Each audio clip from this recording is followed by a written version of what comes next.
Bonjour à tout le monde. On va commencer. Je suis Marie-Laure Lasvernias, en charge de l'accessibilité de la Cité des Sciences, et je vous souhaite la bienvenue au nom de la Cité des Sciences et d'Univers Sciences. Merci d'être venus si nombreux. Et je pense qu'il y a aussi des personnes qui nous suivent à distance, puisque c'est retransmis en direct. Et c'est vrai que c'est très important, enfin, c'est pour nous tous, d'être rassemblés pour rendre hommage à Guy Bouchauveau, qui est une grande figure, qui a travaillé pendant 20 ans ici à la Cité des Sciences pour rendre les sciences accessibles aux sourds de tous les âges, de tous les pays du monde entier. Donc c'est une grande figure et on va se rendre compte au fur et à mesure de la séance de ce qu'il représente. Jean-François Hébert, l'ancien président de la Cité des Sciences, qui avait remis à Guy Bouchauveau la médaille de chevalier de l'Ordre national du mérite en 2005, m'a transmis un message. Il m'a demandé de vous dire que Guy avait porté très haut les valeurs d'ouverture, je le cite, d'inventivité et de générosité qui sont les marques de la Cité des Sciences. Alors, cet hommage est organisé, bien sûr, par la Cité des Sciences, en collaboration avec la famille de Guy, l'Académie de la langue des signes française que Guy avait fondée et la Fédération nationale des sourds de France. Et je vais tout de suite passer la parole, si je puis dire, ou le geste, à Patrick Leven, président de l'Académie de la langue des signes, qui est normalement par là. Il est où, Patrick ? Voilà.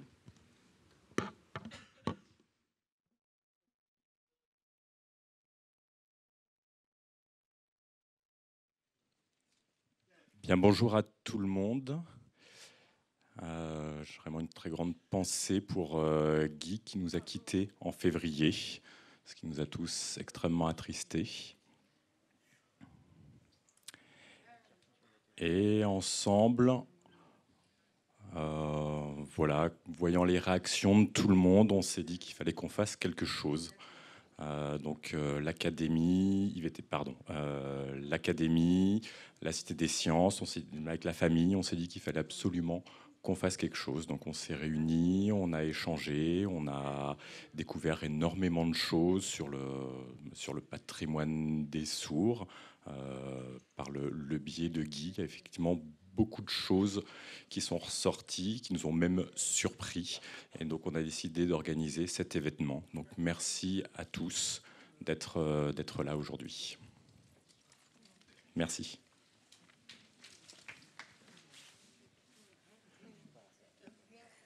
Bien. Donc, je vais modérer les intervenants pour la soirée. Je suis vraiment très fier de vous voir aussi nombreux pour cet hommage à Guy Bouchauveau. Les personnes qui ont côtoyé Guy, des personnes de sa famille, des personnes qui l'ont bien connu, vont vous parler de lui sous différents aspects. Il y a énormément de choses à raconter sur Guy, donc pour ordonner un petit peu tout ça, on a décidé de séparer ça en différents thèmes. Donc commencer par son enfance, puis ensuite d'aborder Guy en tant qu'artiste par rapport à tout ce qu'il a pu faire, vous le verrez tout à l'heure, tous ses tableaux par exemple. L'aspect militant pour la langue des signes qu'avait Guy. Et bien sûr, ici, on est dans ce lieu où il a travaillé en tant qu'animateur scientifique. Donc on va aussi découvrir beaucoup de choses sur cet aspect de sa vie. Et puis à la fin, ce qu'il a rendu extrêmement célèbre, son humour.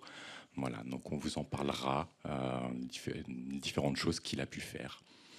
Et puis, alors j'avais dit que c'était le dernier, puis en fait, Guy, c'était aussi un père, un grand-père.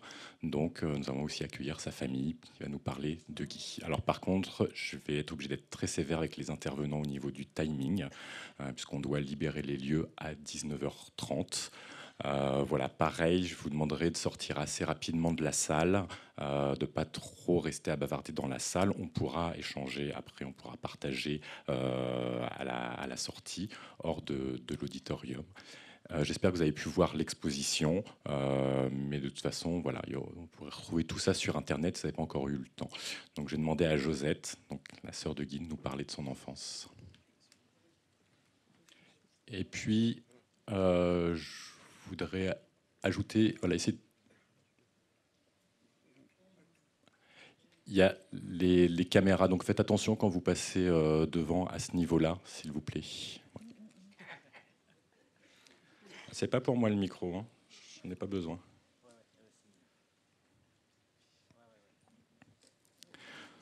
Donc bonsoir à tous, je suis vraiment très contente d'être là pour pouvoir vous parler de Guy et de son enfance. Je peux rester au niveau du pupitre. Bon, d'accord. Donc je vais vous parler de Guy. Il y a beaucoup de personnes qui ne connaissent pas forcément son enfance, donc je vais vous parler de cet aspect-là de sa vie. Voilà, donc la maison dans laquelle Guy est né, dans l'Allier, le 29 juin 1944.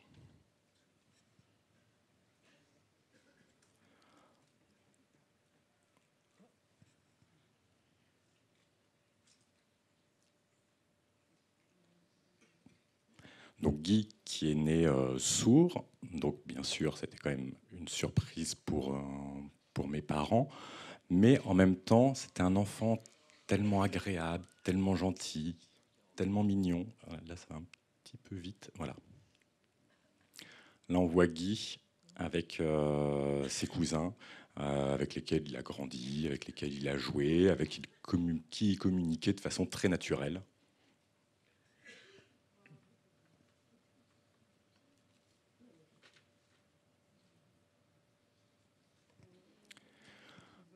Lorsque Guy était petit, à l'âge de 3 ans, pardon, il y avait un tableau noir, vous savez, sur lequel on écrivait avec une craie. Et voilà, les parents essayaient de nous apprendre voilà, l'alphabet, de parler un petit peu. Moi, j'avais 6 ans, Guy en avait 3. Voilà, ça l'intéressait pas. Voilà, parler, écrire, faire des lettres, ça l'intéressait pas du tout. Par contre, dès qu'il pouvait, il saisissait d'une craie pour dessiner sur ce tableau. Entre autres, son premier dessin, un bonhomme qu'il a dessiné. Il y avait la tête, il y avait les yeux, il y avait le corps, les bras, les jambes. Et voilà, il essayait de dire quelque chose à travers ce dessin. Il n'avait pas besoin de mots. Il arrivait à communiquer avec ses dessins, déjà à 3 ans. Les années passant, nous sommes installés en 1947 à Paris. Pour aller à l'école à Saint-Jacques. Et c'est vrai que quand nous sommes arrivés dans cette école-là, voilà, on voyait tous ces enfants, ces grands, ces ados signés entre eux. Voilà, pour nous, c'était très, très surprenant. Et puis, voilà, ça a été le début d'un épanouissement de voir toute cette langue des signes.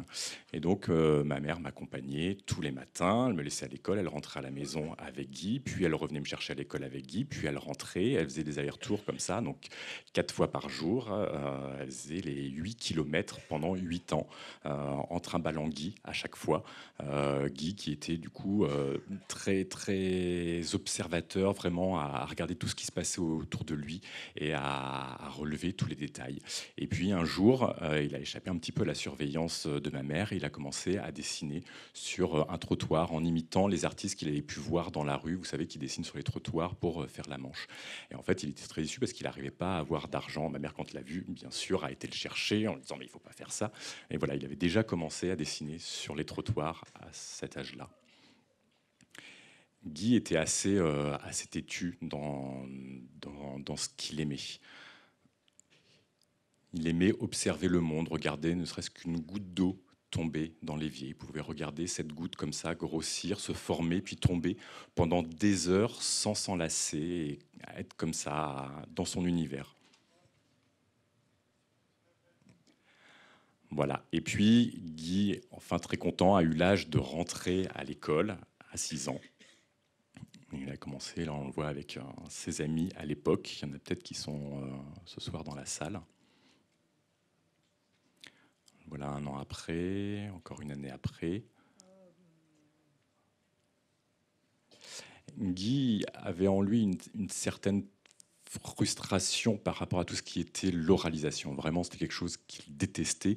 Pour lui, sa passion, c'était le dessin. Et dès qu'il commençait à dessiner, tous ses camarades se penchaient par-dessus son épaule pour le regarder faire.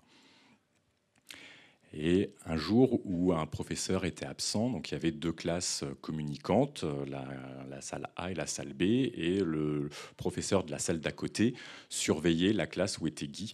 Et Guy a commencé à leur raconter un film, et tous les élèves étaient autour de lui, complètement captivés par ce film qu'il leur a raconté du début jusqu'à la fin, avec tout ce qu'il pouvait y avoir d'humour, etc. Et il y a encore des personnes qui s'en souviennent aujourd'hui.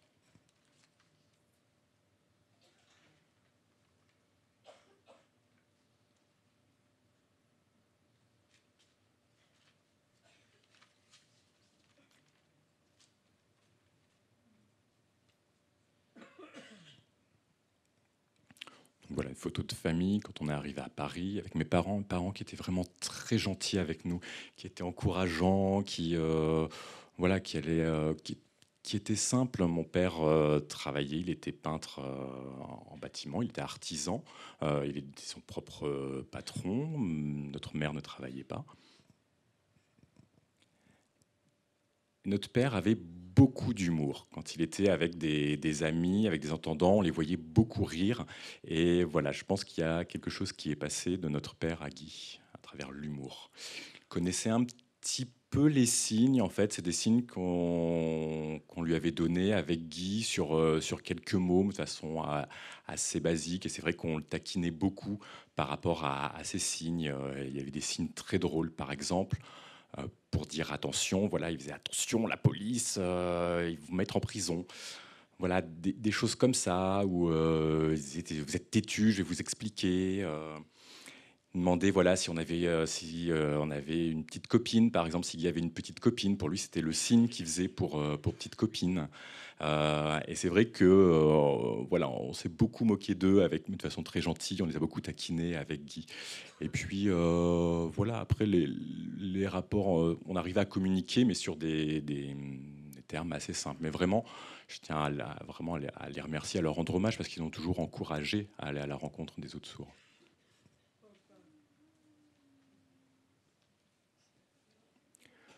Voilà. Guy était un très grand rêveur. Il aimait se mettre devant le miroir, se raconter des histoires. Et quand on rentrait dans la pièce, tout de suite, il s'arrêtait, pris sur le fait. Et voilà, il aimait jouer, il aimait se déguiser, il aimait incarner plein de personnages différents. Voilà, des héros, des...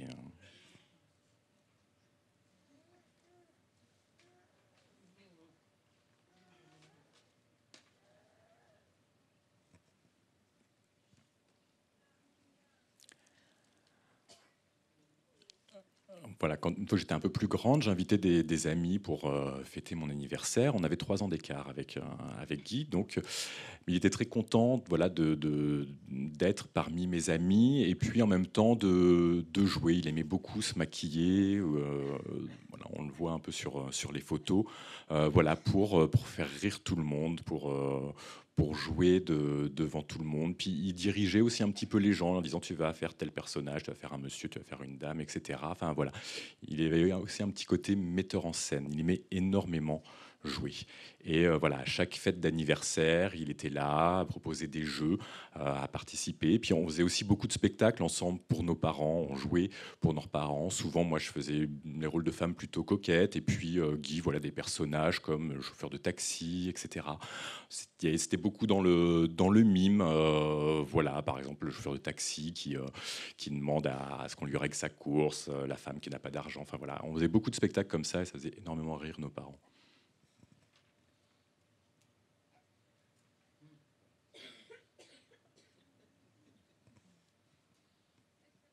Voilà, je ne sais pas si les personnes plus âgées se rappellent de cette époque, des bals masqués, donc, qui étaient organisés sur Paris. Il y avait énormément de sourds qui venaient déguisés. Et puis, Guy dès 11 ans, a commencé à participer à ces bals. Donc voilà, il était très fier d'y aller, déguisé en militaire, par exemple. Voilà, et naviguer au milieu de tout le monde. Et puis, il y avait un concours pendant ce bal. Et Guy ne se démontait pas du tout. Il y allait, il racontait des histoires de batailles napoléoniennes, il sortait son sabre, il a presque failli mettre un coup dans un lustre une fois. Enfin voilà, et tout le monde était complètement fan de Guy et de ses histoires. Et déjà à l'époque, il a reçu un prix lors d'un de ses bals. Voilà, là on le voit en aristocrate à côté. Il aimait beaucoup prendre des rôles. Et à chaque bal de l'Étoile, il y allait.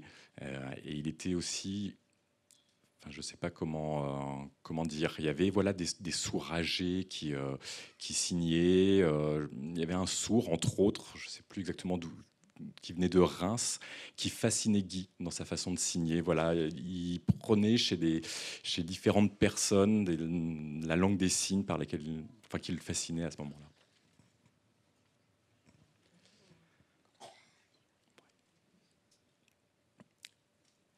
Et voilà, comme je disais, dès qu'il s'agissait de prendre une photo, il fallait que Guy se grime, se déguise, voilà, qu'il soit prêt. Il avait commencé par faire du dessin au crayon, à la craie, et puis on l'a un petit peu poussé à essayer la peinture. Là, je pense qu'il devait avoir 13, 14 ans. Il a commencé à peindre son premier tableau, puis après on a fait de plus en plus. Mais à chaque fois, il fallait qu'il soit dans le personnage.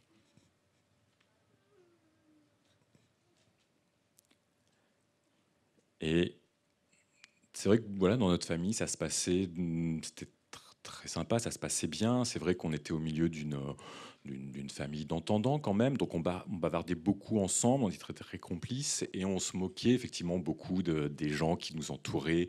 On leur donnait des signes, voilà, nez de sorcière, etc. Tata grand nez, enfin voilà. Et c'est vrai que des fois, on s'est un petit peu fait coincer, entre autres par ma tante qui disait mais comment ça, j'ai bien compris, vous parlez de mon nez, etc. Enfin, voilà, et c'est vrai que voilà, quand les gens parlaient comme ça, Guy était un petit peu frustré, se sentait un peu à l'écart. Donc du coup, il était dans la caricature, à vouloir imiter les gens sur leurs défauts, leur façon de fumer, l'état de leurs dents, enfin voilà. Et il n'hésitait pas, voilà, à se moquer un peu des membres de la famille en faisant des imitations.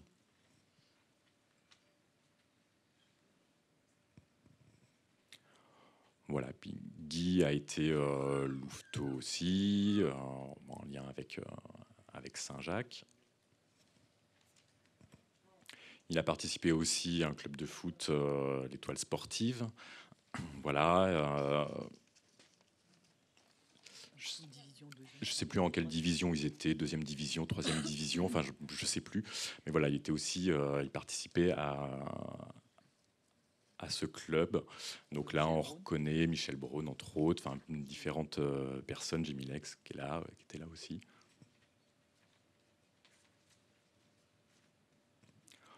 Voilà, il sortait, il avait toujours plein d'amis, il aimait aller faire la fête, bah, comme tout jeune à cette époque. Et puis il a commencé vers 18-20 ans à vraiment devenir très très bel homme, à avoir énormément de charme. Toutes les filles en avaient après lui et même le craignaient en même temps.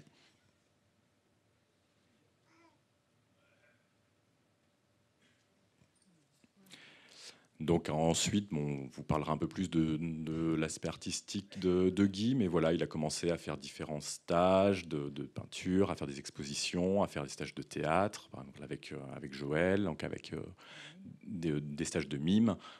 Voilà, il a eu différentes expériences, il a participé à des stages de peinture avec des entendants aussi.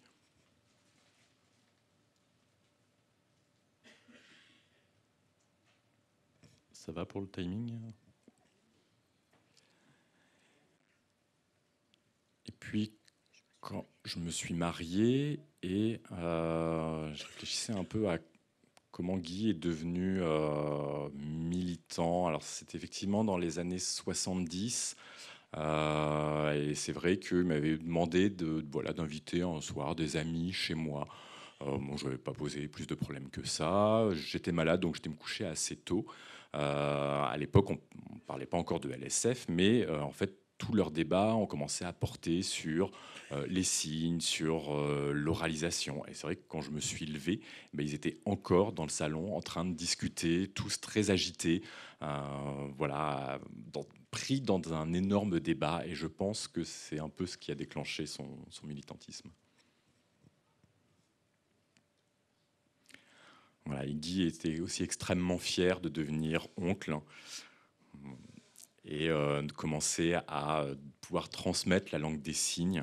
C'est vrai que moi j'ai peut-être un peu tendance à vouloir parler avec mon enfant, mais c'est vrai que lui me poussait aussi à signer. Et puis Guy s'est marié, donc voilà, sur une très belle photo avec Lydie. Ils ont eu 3 enfants. Et puis voilà, ce dessin que je trouve très important, que j'ai trouvé en cherchant un peu dans ses affaires. Il ne dessinait pas que dans un but artistique. Là, par exemple, c'était son CV. Et on retrouve un peu toutes les dates qui ont marqué son parcours. Voilà, le début de son militantisme. Voilà, c'est un peu comme son CV. Et il aimait aussi aller à la rencontre des sourds et transmettre voilà, toute l'histoire des sourds, l'abbé de l'épée, leur parler de tout ça, de tout ce qu'il avait reçu des plus anciens.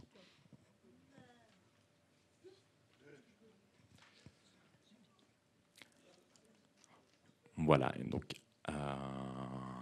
après son mariage, en fait, ils sont devenus très amis à 3, donc 3 amis militants.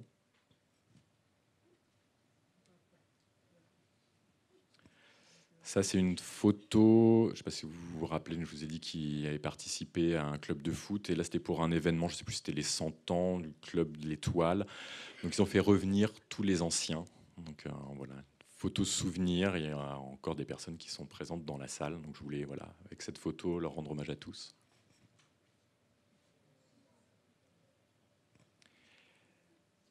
Et puis, bah, c'est vrai que moi, j'adore mon frère. On était vraiment très très unis, extrêmement complices tous les deux.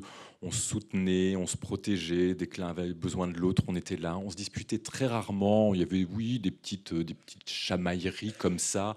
Voilà, de temps en temps, on était un peu d'égoïste ou des choses comme ça, mais vraiment, on était extrêmement liés tous les deux.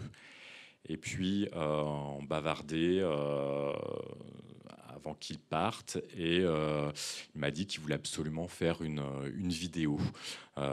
Donc, bah oui, mais le temps d'organiser ça, c'était un petit peu compliqué. Et en fait, ce qu'il voulait dire à tout le monde, c'est qu'il était vraiment extrêmement inquiet pour l'avenir des sourds et qu'il souhaitait vraiment que chacun, tous les sourds, en fait, soient soudés, unis ensemble pour la langue des signes, et que voilà, il fallait vraiment être tous ensemble parce que tous ensemble, on serait plus fort, et que les petites chamailleries internes, etc., c'était pas ce qui primait, qu'il fallait avant tout défendre la langue des signes. Voilà. Donc Guy nous a quittés. Je pense que chacun en garde un souvenir, le souvenir de quelqu'un de très drôle, avec extrêmement d'humour. Et voilà, je pense qu'il restera dans le cœur et les esprits de chacun.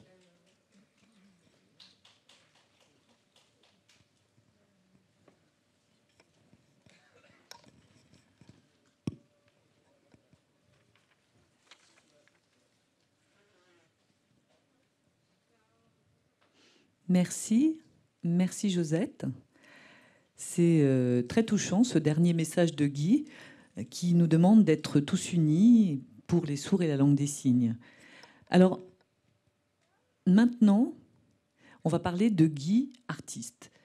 Et qui peut parler à la place de Guy? Qui pouvait parler de tout ça? On a longuement discuté de ça et on s'est dit que c'était Jacques Sanglas qui avait collecté beaucoup d'images de Guy et à qui Guy a raconté des pans de sa vie, des événements de sa vie. On a pensé vraiment que c'était Jacques qui était le mieux placé pour parler de ça, pour parler de Guy artiste, de toute sa vie, de tout l'aspect peintre, de tout l'aspect artistique de sa vie. Donc je vais demander à Jacques Sanglas de venir à la tribune.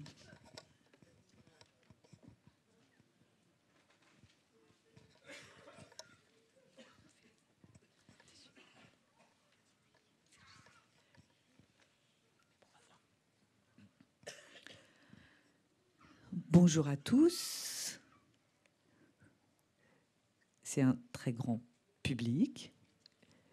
Donc, je salue tout le monde, le public, la communauté sourde. Et maintenant, je vais vous parler lors de cet hommage à Guy Bouchauveau, de Guy, qui est pour moi une personne de grande valeur et qui était un artiste. Donc, je vais vous parler du côté artiste de Guy. Je l'ai rencontré la première fois en 1982 à Marseille. Et donc, Guy s'est approché de moi. Et j'ai vu cette langue des signes, mais vraiment pour moi ça a été une image très forte. Et c'est quelque chose qui est resté vraiment dans ma mémoire. Et puis j'ai continué à le voir régulièrement pendant un certain temps. J'ai vu que c'était quelqu'un de militant, j'avais des échanges avec lui, on parlait plutôt à un niveau professionnel, on avait des rapports amicaux. Et puis j'ai vu aussi que c'était un artiste. Je me suis rendu compte que c'était un artiste, mais c'était un côté de lui que je connaissais pas très très bien. Et puis le temps a passé et j'ai appris qu'il avait des soucis de santé, donc j'ai voulu le rencontrer et j'ai souhaité le filmer, j'ai souhaité l'interviewer parce que je trouvais que c'était important que le monde puisse avoir une image de lui. Donc en 2014, en février 2014, je suis allée dans sa maison. J'ai apporté mon matériel, ma caméra. Je l'ai remercié de m'accueillir chez lui, vraiment. Et puis, j'ai vu qu'il y avait beaucoup, beaucoup de tableaux dans sa maison.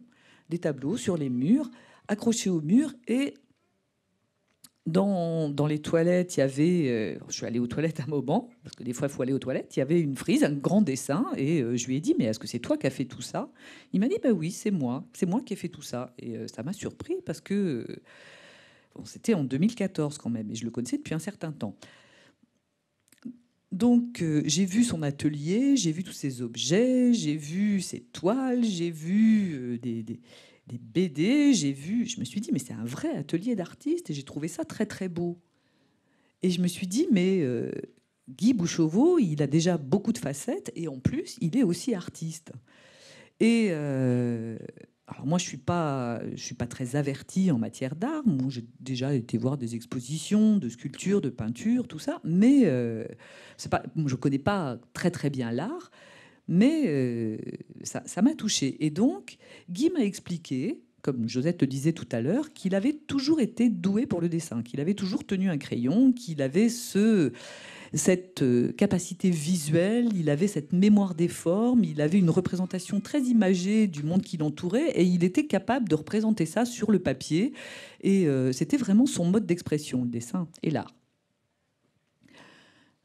À l'école, il avait les premiers prix en dessin. Et il a été dans une école, dans une académie d'art avec les entendants. Il a eu des diplômes. Et en 1960, 70, enfin bon, il a été dans une grande école d'art et il a vraiment travaillé son art.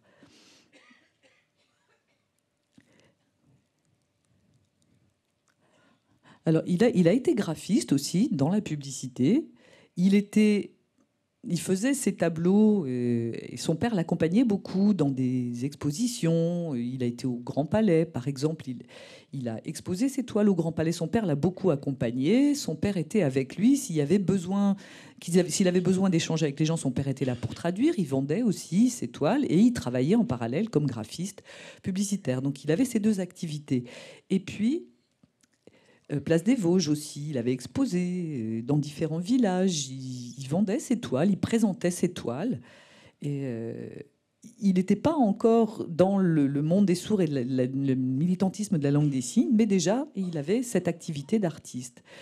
Et bon, il y a beaucoup de ces toiles qui ont disparu, enfin, qui ont été distribuées ou vendues. Et moi, son style, c'était vraiment surréaliste. Enfin, il était vraiment dans le surréalisme, avec un imaginaire très développé, beaucoup d'abstraction, et beaucoup d'artifices, beaucoup de travail sur les dimensions, la couleur, le relief, l'éclair-obscur.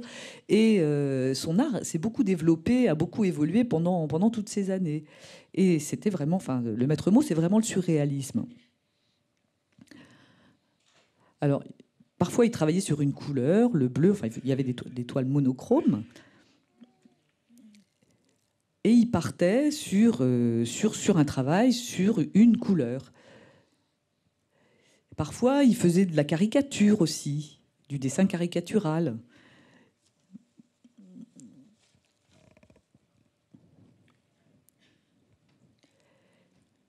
Et j'ai un moment observé un tableau et j'ai vu qu'il avait utilisé une technique particulière. Je lui ai demandé quelle technique il avait utilisée. Il m'a dit que c'était une technique bien à lui qu'il tenait à garder secrète. Donc il avait aussi ses secrets.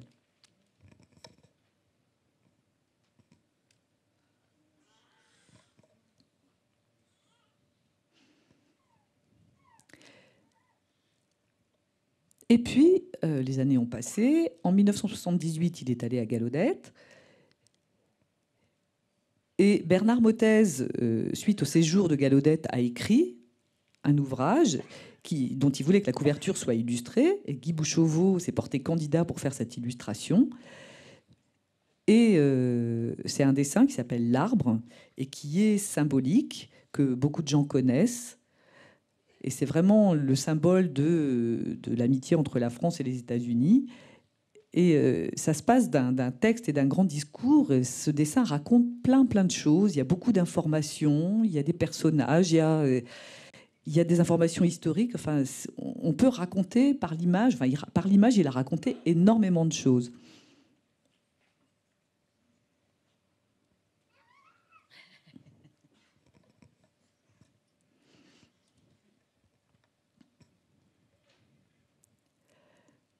Donc, il a été militant et aussi à travers son art.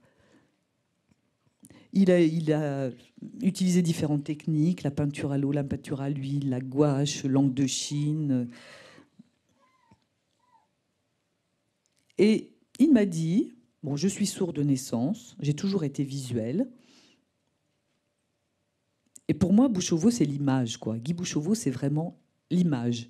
C'est dans la langue des signes, c'est l'image. Dans ce qu'il raconte, c'est l'image. Dans ses tableaux, c'est l'image.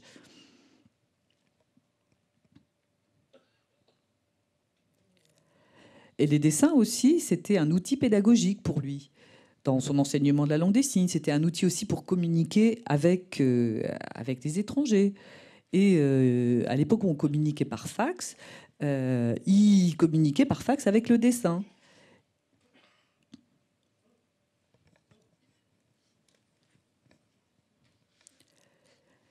Et puis, c'était aussi, le dessin pour lui, c'était aussi un aide-mémoire.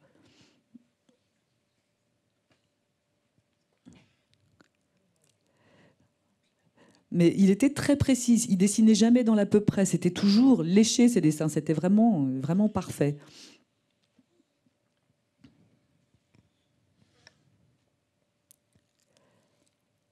Et quand je lui ai demandé quels étaient ses artistes préférés, ses artistes de référence, il m'a dit qu'il aimait beaucoup Toulouse-Lautrec.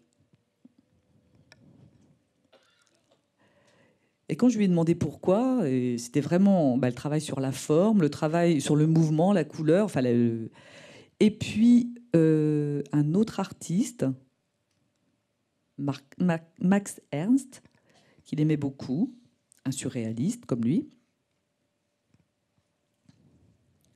Bon, le cinéma muet aussi, et ça l'a beaucoup inspiré, Chaplin. Donc, derrière toutes les références que je vous ai citées, il y a toujours des sourds, il y a toujours une relation avec les sourds. Et je crois que c'était vraiment quelque chose qui lui tenait à cœur.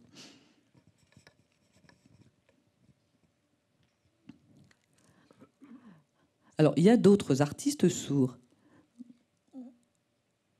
Il aimait beaucoup Jean Bruckmann, qui est sourd aussi, et qui était un excellent dessinateur. Ils ont eu un moment, tous les deux, affaire à un tableau blanc. Ils se sont mis à dessiner tous les deux, à faire des dessins ensemble. Et ça a raconté toute une histoire. Ils ont fait ça sous forme de concours. Daniel Hurault aussi s'y est mis. Et il y avait tout un échange avec le dessin et un imaginaire, mais c'était très rapide. Et très rapidement, ils arrivaient à produire des choses comme ça avec beaucoup d'imagination. Alors, j'avais fait un montage et je vais vous montrer 10 minutes de ce film. C'est un montage un peu spécial, vous allez voir, que j'ai fait sur Guy Bouchauveau.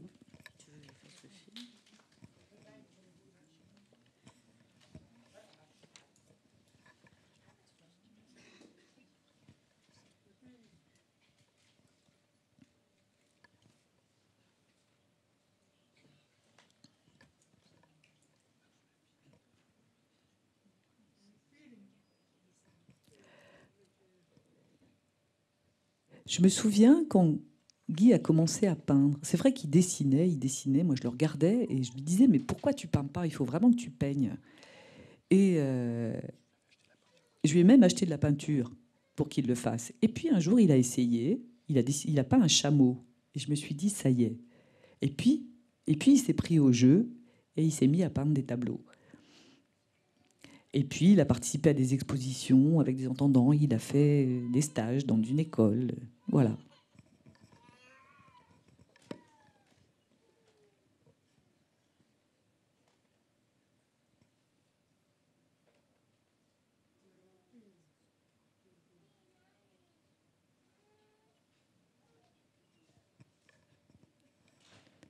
Mille dessins. Oh là là.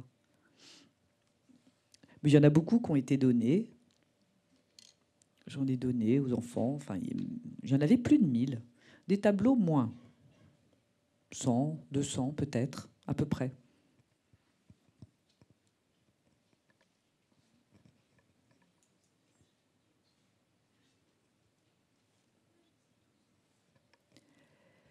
Ça, c'est un tableau qui m'a pris beaucoup de temps. J'ai mis beaucoup de temps à le réaliser, j'ai beaucoup réfléchi, j'ai utilisé une technique dont je ne vous parlerai pas, c'est mon secret, mais c'est une technique particulière.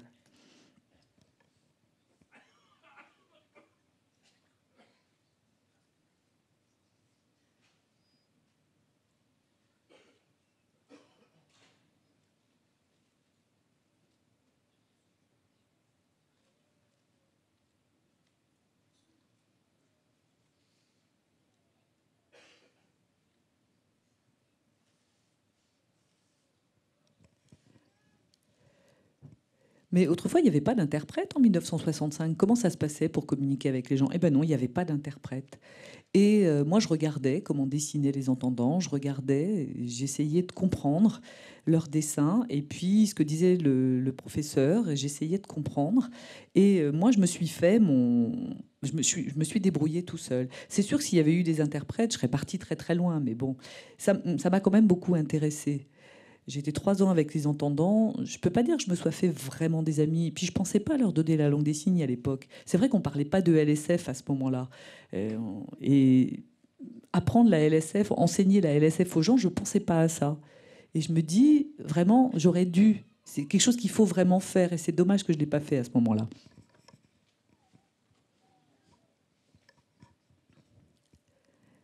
Mais pourquoi tu as choisi une école d'art? Alors, c'est vrai que je dessinais beaucoup depuis tout petit. Et quand j'étais à l'école Saint-Jacques, je dessinais beaucoup, j'adorais dessiner. Et Jean-Claude Poulain, mon beau-frère, donc le frère de Jean-Claude Poulain, avait vu que je dessinais beaucoup.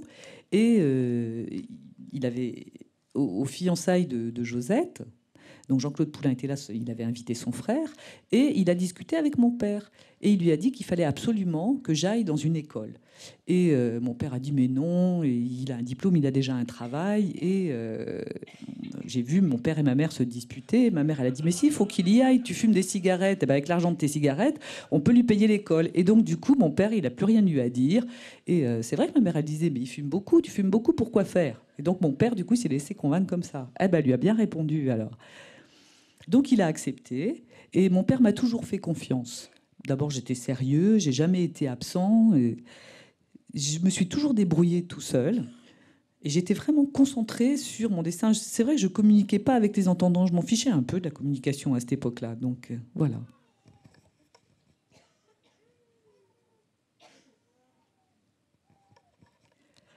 Alors je dessine toujours des personnes avec peut-être des grands nez, des cheveux roux.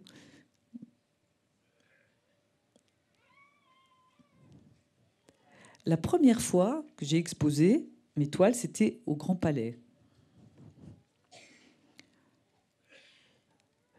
dans un salon indépendant, un endroit qui s'appelait Salon Indépendant. Et je sais pas, c'était un truc très très grand. Et il y avait énormément d'exposants. Au moment des élections, il y a eu un nouveau parti, l'écologie. Et je me suis dit, mais qu'est-ce que c'est? En fait, c'est un parti qui militait pour l'environnement, contre la pollution, contre l'industrialisation. Et ça m'a donné l'idée de peindre cette montagne éclatée. Ça, c'est une femme qui se détache complètement des hommes. Elle est MLF.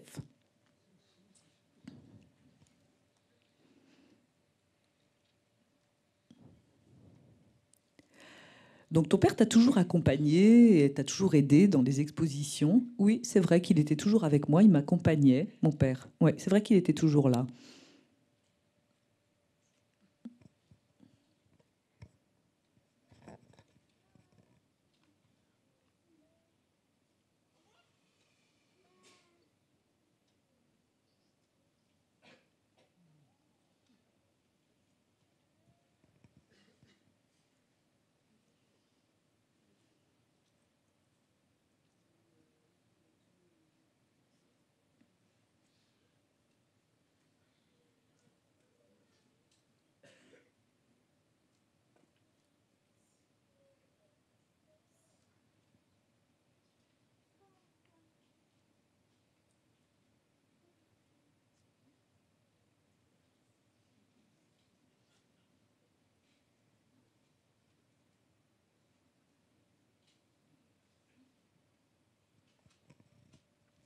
Ce dessin, il a été réalisé à l'encre et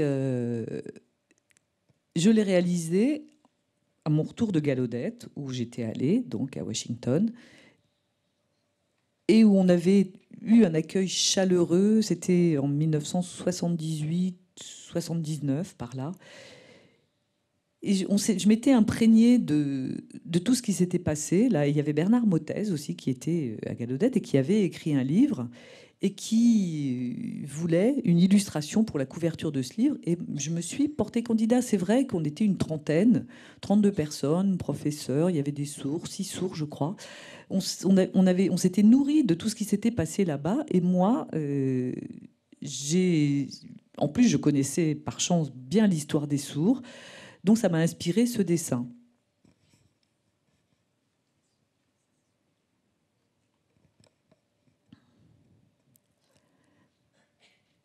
C'est vraiment un souvenir et c'est à partir de ce moment-là que j'ai commencé à bouger, que j'ai commencé à enseigner la langue des signes et que j'ai mis un peu de côté la peinture, que j'ai beaucoup moins peint. J'y suis revenue à la peinture de temps en temps. Maintenant que je suis à la retraite, je ne milite plus pour la langue des signes. J'ai arrêté de militer.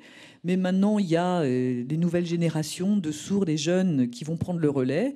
Et je pense que ça va mieux se passer. Nous, on s'y est mis tard à militer. On a découvert, moi j'ai découvert à la quarantaine le militantisme.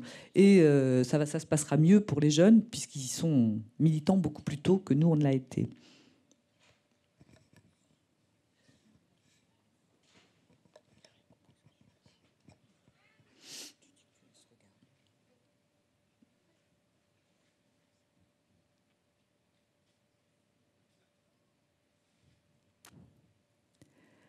Alors, il est question d'une bande dessinée d'Astérix et Obélix où il y a le mot champion. Donc, on voit une course de chars, un Romain qui dit ce mot champion, et puis qui croise Obélix, Astérix, pardon.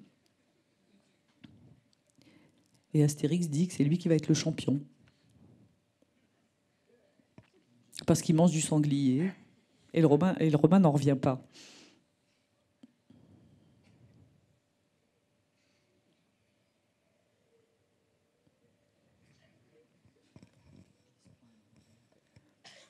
Et Romain se prend un arbre. Et en fait, on voit dans ces bandes dessinées que on peut comprendre ce que ça veut dire champion. On peut comprendre grâce aux expressions. On peut comprendre la langue des signes. On peut comprendre avec les niveaux de regard, les intentions des personnages. Uderzo, c'était vraiment un grand dessinateur.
Bravo pour ce témoignage. Donc j'attends que la caméra se mette en place pour que les gens qui sont dans les autres salles puissent voir, parce qu'ils ne sont pas avec nous, donc il faut attendre que ça marche au niveau technique. Voilà, merci. Donc ce film est très émouvant. Vous avez vu, si vous voulez l'acheter, vous pouvez, hein, il est en vente. À l'accueil, là, vous avez vu, vous pouvez commander, il y a un bon de commande, vous pouvez commander ce film. C'est à peu près 5 heures. Et il y a eu un montage fait à partir de 5 heures de tournage. Donc Guy était donc un artiste, un peintre. Et maintenant, nous allons parler du militant. Il a un peu arrêté la peinture, l'a mis en stand-by, parce qu'un jour, il est devenu militant. Et là, c'est Christian Bourgeois qui va expliquer un peu son parcours de militant et la création de la LSF. Donc, bonsoir à tous. Donc, le réveil sourd, c'était Guy était quelqu'un de vraiment important, un militant très important de la langue des signes.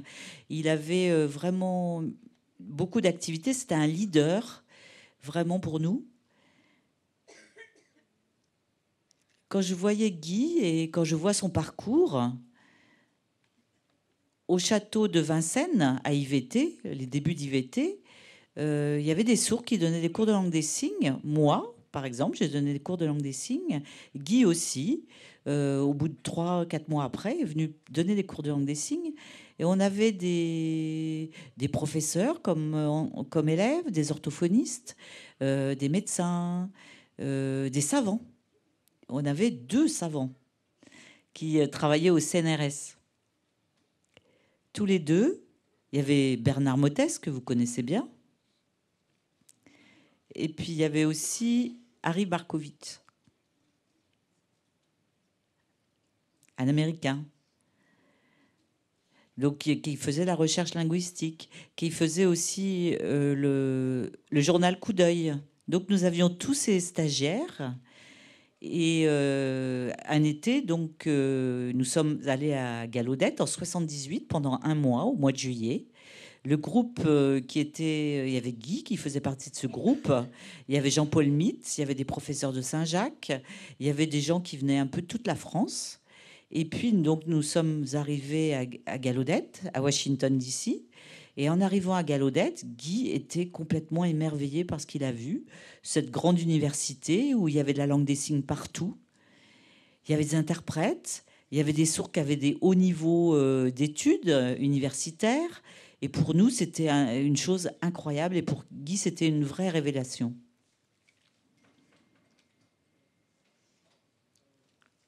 Guy donc, a été voir des conférences. Il a rencontré de nombreuses personnes sourdes, des linguistes. Il posait des questions. Il disait, mais ce qu'on fait avec nos mains, c'est de la langue, c'est une langue des signes. Et les linguistes américains disaient, mais bien sûr, c'est la langue des signes. Comme l'anglais, le français, pour les entendants, sont une langue. Pour les sourds, la langue des signes est une vraie langue. L'ASL est une langue. Mais la langue des signes française est aussi une vraie langue. Guy... Attends, parce que... Oui. Ouais. Des planques. Donc, c'est vrai que Guy réfléchissait à son retour en France. Ça l'empêchait même de dormir. Et puis, la nuit, du coup, il décidait, quand il ne voulait pas dormir, il a fait cet arbre une nuit, qui est symbole, effectivement, de l'amitié entre la France et les États-Unis. Donc, ce qu'a expliqué tout à l'heure Jacques Sangla. Guy, un jour, a rencontré Jean-Paul Mitz, qui était professeur à Saint-Jacques. Et il voulait demander que Saint-Jacques prête une salle. Donc ça a été accordé. Il a appelé des amis sourds. Ils sont tous retrouvés dans ce local à Saint-Jacques. Ils ont échangé et ils ont imaginé. Guy a expliqué ce qu'il avait vu à Galaudette aux États-Unis, comme c'était formidable. Il a expliqué un peu à partir de cet arbre tout ce qu'il avait vu là-bas. Et puis le groupe a commencé à réfléchir et à proposer de créer. Alors il y avait quatre 4 noms possibles pour créer l'association et on a voté et c'est l'Académie de la langue des signes qui a été retenue comme nom. Voilà, c'est les 4 noms que vous voyez là qui étaient possibles pour la création de l'association. Et c'est l'Académie de la langue des signes qui a remporté le plus de suffrages. L'Académie, c'était aussi politique. Parce qu'il y avait l'Académie de la langue française et l'idée, c'était de valoriser la langue des signes. C'était pour ça aussi le choix de ce nom. Donc il y a eu la création de l'Académie. C'était la première association militante en France. Vraiment la toute première. L'objectif, à l'époque, c'était effectivement la reconnaissance de la langue des signes, de donner des cours de langue des signes, le droit à des cours de langue des signes, avoir le droit à l'information en langue des signes, avoir des interprètes, que les parents d'enfants sourds puissent être informés sur la langue des signes.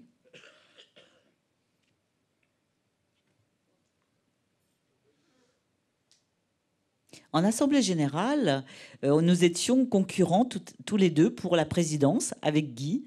Et c'est moi qui ai été président. Je pensais que ce serait Guy. Et c'était une erreur. Le premier président, ça a été moi.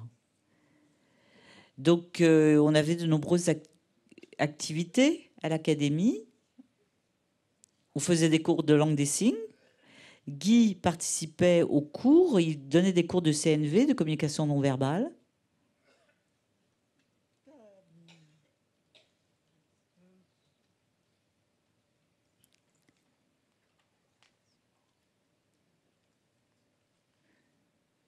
Donc moi, là, c'est tout un discours au niveau de l'Assemblée générale où Christian Bourgeois dit qu'il est président sortant. Et il y a eu aussi un travail sur la recherche linguistique. Il y a eu aussi un travail sur des dictionnaires. On a fait des conférences 1 fois par mois. Il me reste combien de temps? C'est bon, c'est bon.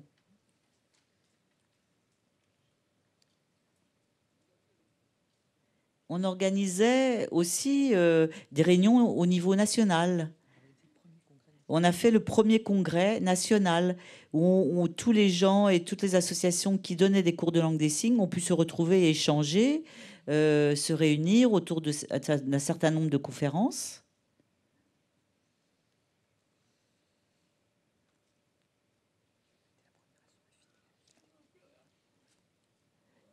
Alors, ça a été la première association à s'affilier à l'association. C'était Michel Braun qui était président à l'époque, qui voulait pas adhérer à la FNSF. Et Guy disait, mais si, il faut absolument y aller parce qu'il faut renverser le CA. Et pour y aller, pour pouvoir le faire, alors pour Michel Braun, c'était très difficile à l'époque de s'affilier à la FNSF, qui n'avait pas forcément la même philosophie que la défense de la langue des signes. Donc Guy a été à toutes les réunions de la fédération, toutes les assemblées générales, et puis petit à petit, la fédération s'est ouverte à la langue des signes. Donc, il y a eu des organisations de manifestations en France, il y a eu d'autres associations avec l'Académie, l'IVT, de LPE. Donc, on voit là, Guy, dans une manifestation, c'était vraiment quelqu'un d'exceptionnel parce que c'était vraiment sa première langue. Depuis tout petit, il l'utilisait et le français n'était pas forcément sa deuxième langue. Il était vraiment dans la langue des signes, mais c'était quelqu'un qui avait une qualité d'expression, un niveau d'humour incroyable. C'était un grand militant. C'était vraiment quelqu'un qui défendait la langue des signes. Moi, je l'admirais beaucoup. J'admirais beaucoup Guy.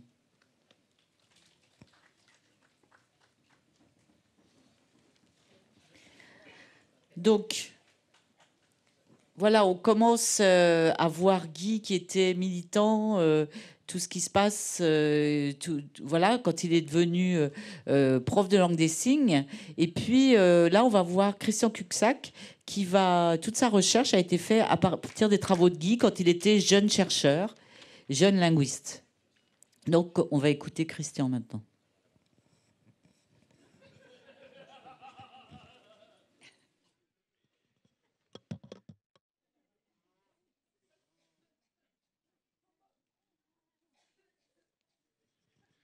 Oui, c'est justement à l'occasion du congrès de Dourdan à l'automne 80 que j'ai eu l'occasion de mieux Pardon, connaître. attends, il y a un problème. Ah.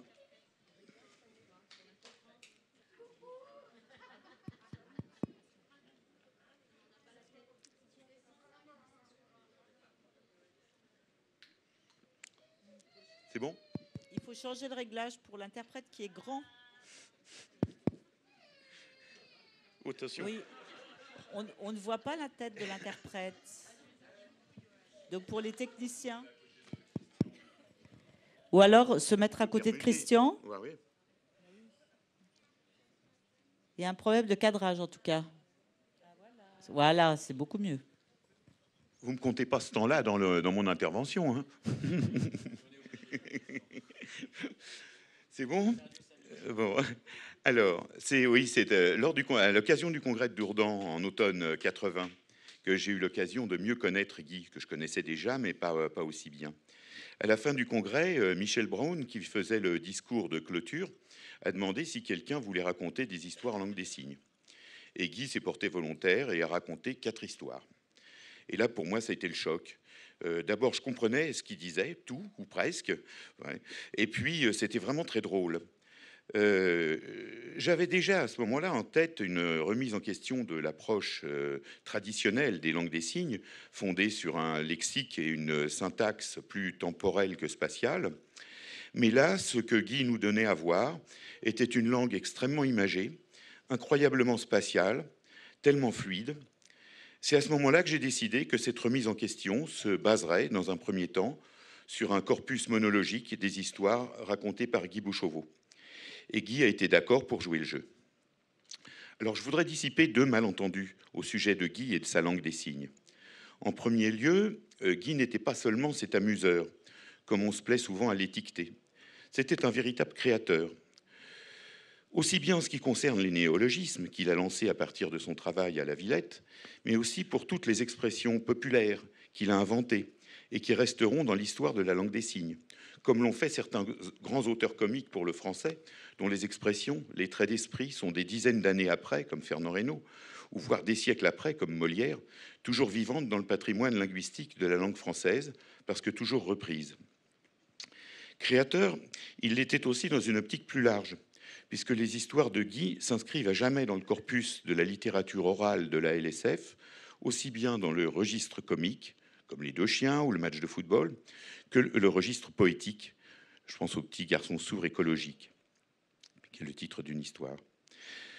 Pour caractériser la langue des signes française de Guy, on peut partir de son point de vue sur cette langue. Il se trouve que j'ai eu le privilège de suivre les cours de Jimmy Lex et de Guy à Paris 8. Jimmy était très sensible aux erreurs sur la configuration de la main que faisaient les étudiants. Et au besoin, il les corrigeait. Chez Guy, les reprises ne concernaient pas la configuration, mais portaient sur le mouvement. Jimmy partait souvent de successions d'images fixes, comme des bandes dessinées, alors que Guy proposait des dessins animés ou des petits films. Cela ne change rien, tous deux avaient un talent exceptionnel de conteur. Les structures, on les retrouvait toutes chez tous les locuteurs sourds. Mais ce qui faisait la différence entre eux, entre des gens comme Jimmy et Guy et d'autres, se situait à un niveau plus haut, comme celui des enchaînements. Comment passer d'une structure à une autre pour constituer un récit cohérent et vivant. Et quant à la différence entre Jimmy et Guy, eh ben, il me semble que le centre organisationnel des histoires racontées par Jimmy se fondait autour des transferts situationnels, pour ceux qui savent ce que ça veut dire, et chez Guy, c'était plutôt autour des transferts personnels. Et puis, je voudrais aussi dissiper un malentendu sur un plan plus spécifiquement linguistique. Pour moi, les histoires de Guy ont exploité à un niveau inégalé les ressources structurales et les richesses potentielles de la langue des signes. Cela me fait revenir en arrière sur des remarques critiques qui m'avaient été adressées concernant mon analyse de la langue des signes par des entendants, mais aussi par des sourds, disant « Ce que tu décris, c'est pas vraiment la LSF, c'est de la LSF humour, ou bien c'est spécial, c'est du mime, ou encore c'est la LSF particulière de Guy. » C'est vrai que j'avais délibérément choisi de prendre Guy pour modèle linguistique, afin d'illustrer tout ce que la langue des signes française était, sur un plan formel, capable d'exprimer. Et ces critiques sont bien révélatrices du petit monde qui gravite autour de la linguistique de la langue des signes française. En effet, il ne viendrait à l'idée de personne de reprocher à un linguiste voulant donner une idée des potentialités offertes par les structures de l'anglais écrit, au niveau syntaxique comme au niveau de sa richesse lexicale, de prendre ces exemples dans les grands auteurs plutôt que dans les lettres de vacances des enfants Smith à leurs parents. Je voudrais aussi parler de l'homme qui était Guy. Guy, qui a tant fait rire les autres, ne riait pas souvent. En revanche, il souriait beaucoup. J'ai encore en tête, je revois encore son sourire plein de charme, irrésistible, un sourire d'une grande bonté. Guy avait ce don extraordinaire de représenter sur son visage, quand il racontait une histoire, une multitude d'émotions, de sentiments, comme la colère, l'angoisse, le doute, la satisfaction.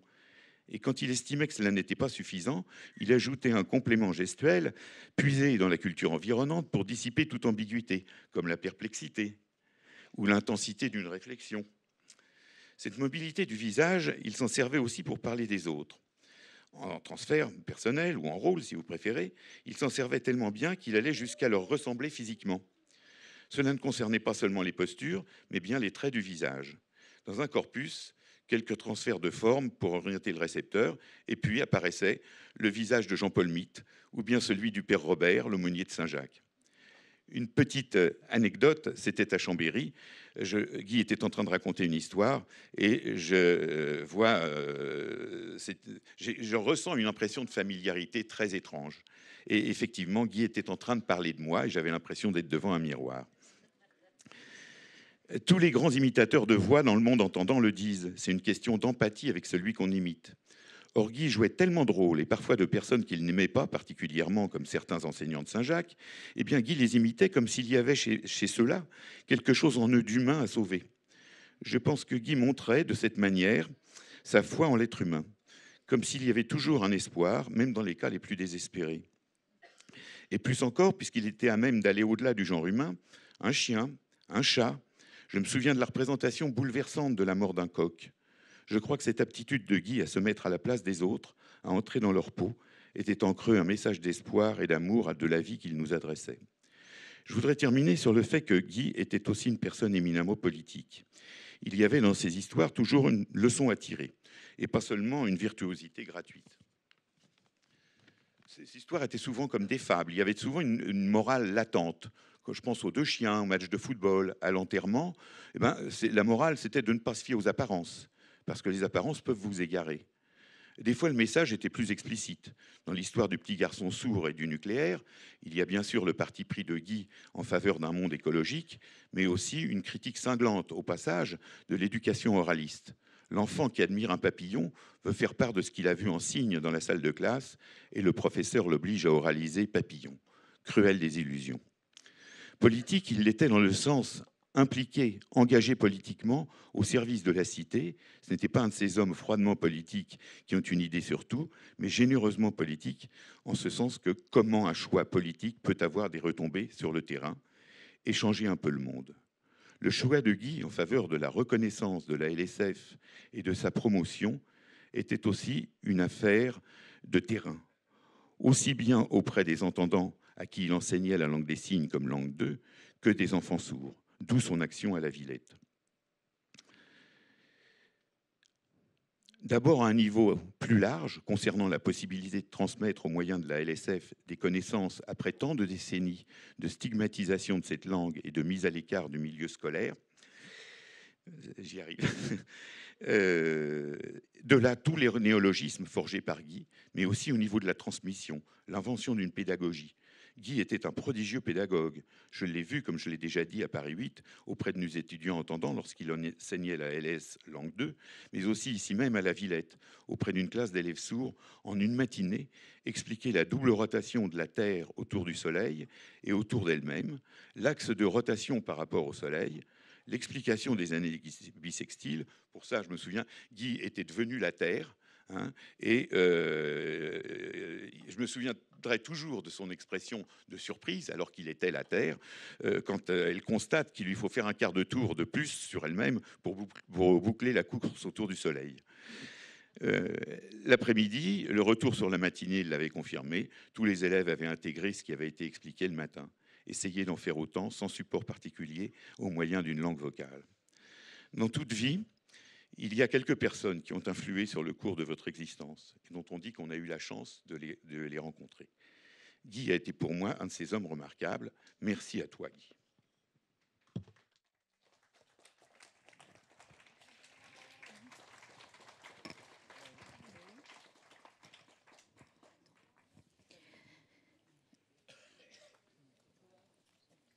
Donc,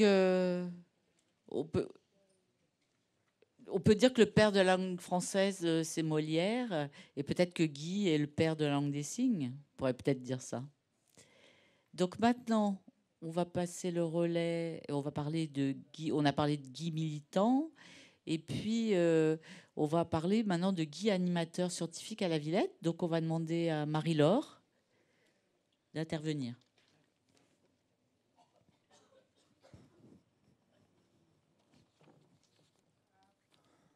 Bonjour. Ça va? Elle est trop petite.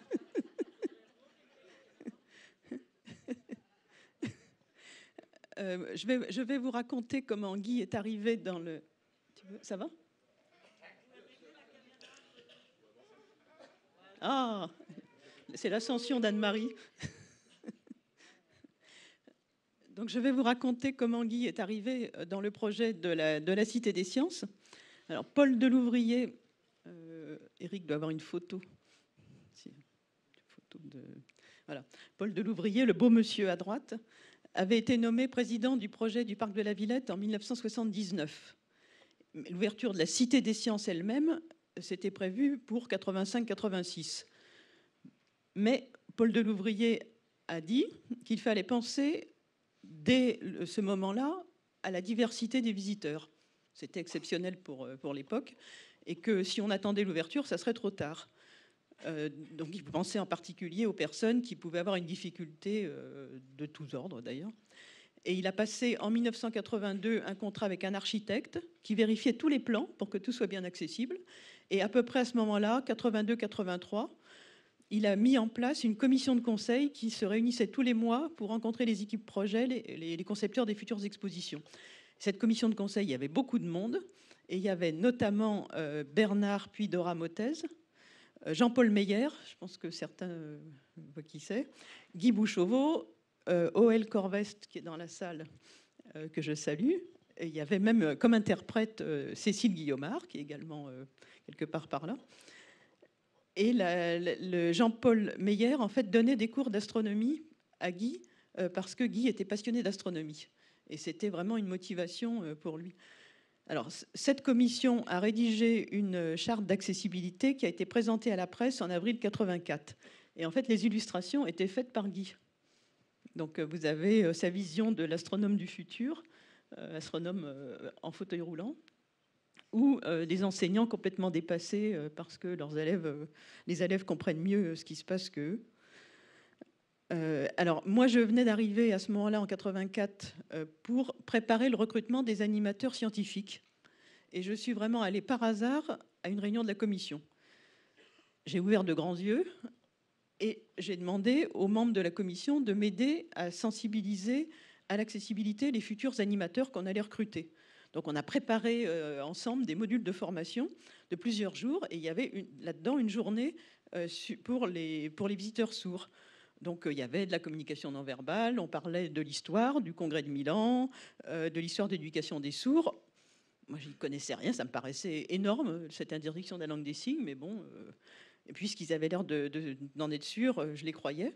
Tous les animateurs ont suivi ces modules à partir de début 85, et moi qui organisais, j'ai suivi les modules plusieurs fois, donc je me suis bien sensibilisée, à tel point que j'ai compris que si on voulait que les expositions et l'offre de la Cité des Sciences soient accessibles aux personnes sourdes, il fallait évidemment utiliser la langue des signes, même si apparemment ça avait l'air pas bien dans le monde de l'éducation, mais enfin en tout cas pour faire comprendre les sciences, il me semblait qu'il fallait utiliser la langue des signes, et évidemment il fallait aussi que ça soit un animateur lui-même sourd qui prenne en charge ses visiteurs, parce qu'il fallait pouvoir s'adapter à des niveaux de langue très différents, à des personnes de tous âges, etc. Enfin, ça me paraissait évident. Bon, je pensais aussi qu'il fallait une personne aveugle pour participer à la conception des expositions et faire évoluer les projets de l'intérieur en sensibilisant les concepteurs.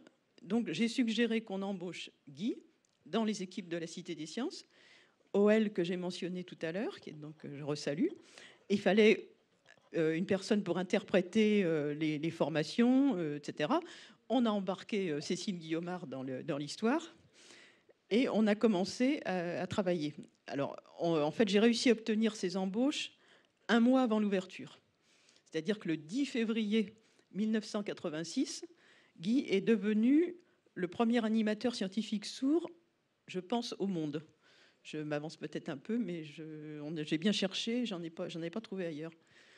Et alors, on s'est attaqué, évidemment, à faire monter des animations, des visites en langue des signes.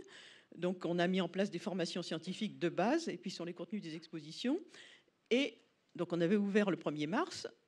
On a fait des tests avec quelques personnes sourdes du 20 au 30 avril. Et on a proposé la première animation le 2 mai sur l'exposition temporaire sur l'or. Eric, je crois qu'il y a le premier programme qu'on a envoyé. Non, avant. On avait donc diffusé une invitation pour les premières visites.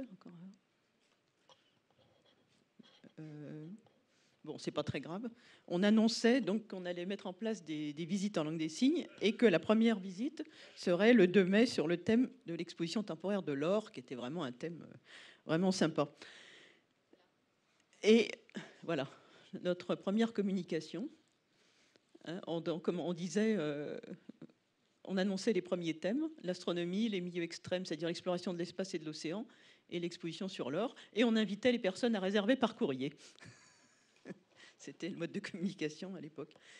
Alors, j'ai retrouvé, parce que je suis assez conservatrice, le bilan qu'on avait fait avec les réactions de premiers visiteurs. Donc, Eric, qui ont réagi avec un enthousiasme impressionnant en disant que c'était la première fois qu'ils comprenaient une exposition et que c'était grâce à la médiation faite en langue des signes par un animateur sourd. Ils étaient aussi étonnés et fiers de voir un sourd intégré dans un lieu comme la Cité des Sciences, qui était assez prestigieux. Donc je vous laisse. Donc il dit 2 exemples. Il a fallu que j'attende d'avoir 41 ans, je pense, pour enfin m'intéresser à un musée. Je veux revenir toutes les semaines, mais seulement si l'animateur sourd est là. Je pensais que j'étais trop bête pour comprendre des notions scientifiques. Je m'aperçois que c'est pas vrai, etc. Enfin bon, c'était de ce style-là, quoi. Et puis, il y a des enseignants qui ont commencé à venir avec des groupes d'enfants. Et alors, j'ai découvert que ce qu'on m'avait dit, c'était vrai. C'est-à-dire qu'il y avait beaucoup d'enseignants qui ne connaissaient pas la langue des signes et on leur traduisait les échanges avec Guy. Et ils étaient étonnés de voir leurs élèves poser des questions et comprendre, parce que ce n'est pas comme ça que ça se passait en classe. Mais il y en a même certains qui ne supportaient pas de se retrouver dans une situation handicapante pour eux et qui allaient faire autre chose pendant la visite. Mais il y en avait qui comprenaient et qui recommençaient à réfléchir. Et on se disait qu'on allait faire évoluer les choses comme ça, quoi. Autre conséquence, on était dans les expositions. Donc les visiteurs, entendant des expositions, côtoyaient les sourds et découvraient avec beaucoup d'intérêt cette langue, la langue des signes. Et en parallèle, Guy continuait à sensibiliser le personnel de la cité. Et du coup, il y avait des salariés qui commençaient à apprendre la langue des signes. Et puis, on avait recruté aussi quelques personnes qui parlaient la langue des signes. Donc, résultat, les sourds vraiment découvraient une cité des sciences amicale où ils se sentaient chez eux. Et je voudrais maintenant passer le relais à Guy lui-même, puisque en 2005, lorsque Jean-François Hébert, président, un an après le départ en retraite de Guy, l'a décoré de l'Ordre national du mérite, Guy a répété le discours qu'il allait tenir. Et en fait, on a retrouvé cette vidéo où il répète et il explique pourquoi il a choisi de travailler comme animateur dans un musée et ce qu'il a essayé de faire. Donc je passe le geste à Guy.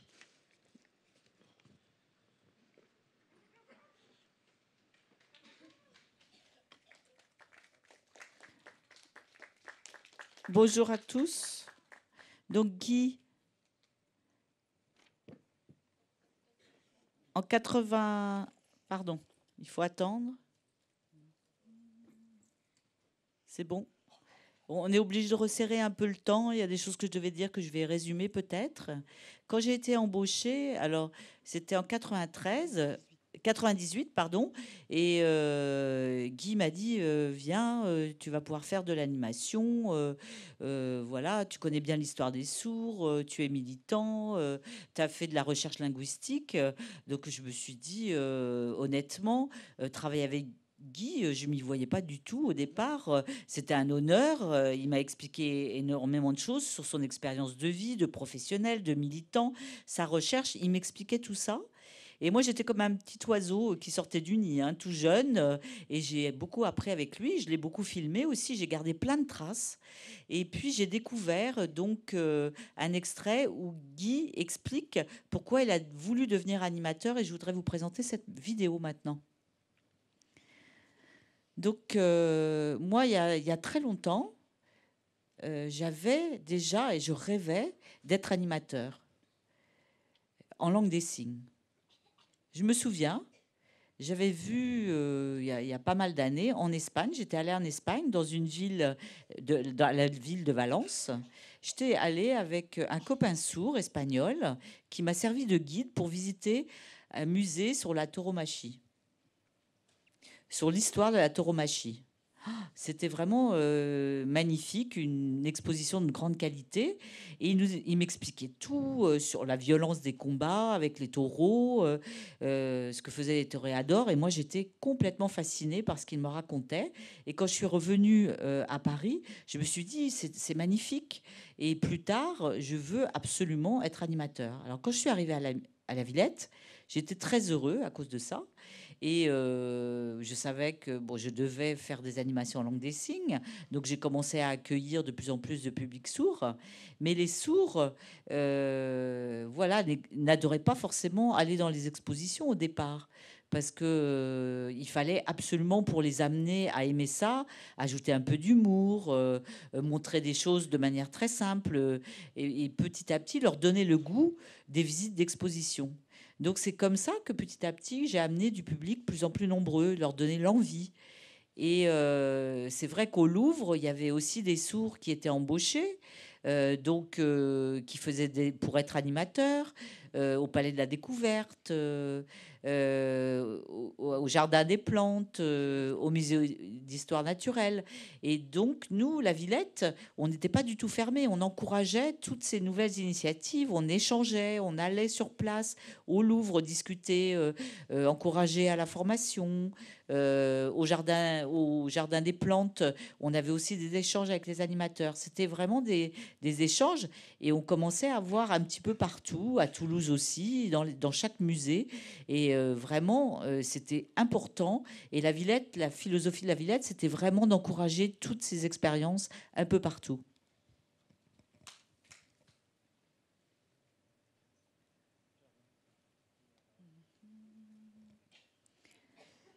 Donc je vais resserrer un peu mon intervention, j'en vais des vidéos, mais je vais vous parler des néologismes et de la création des néologismes par Guy. C'est vrai qu'il y a eu des vidéos, mais on pourrait les voir sur Facebook. Dans l'hommage à Guy, vous pourrez voir la diffusion de ces vidéos.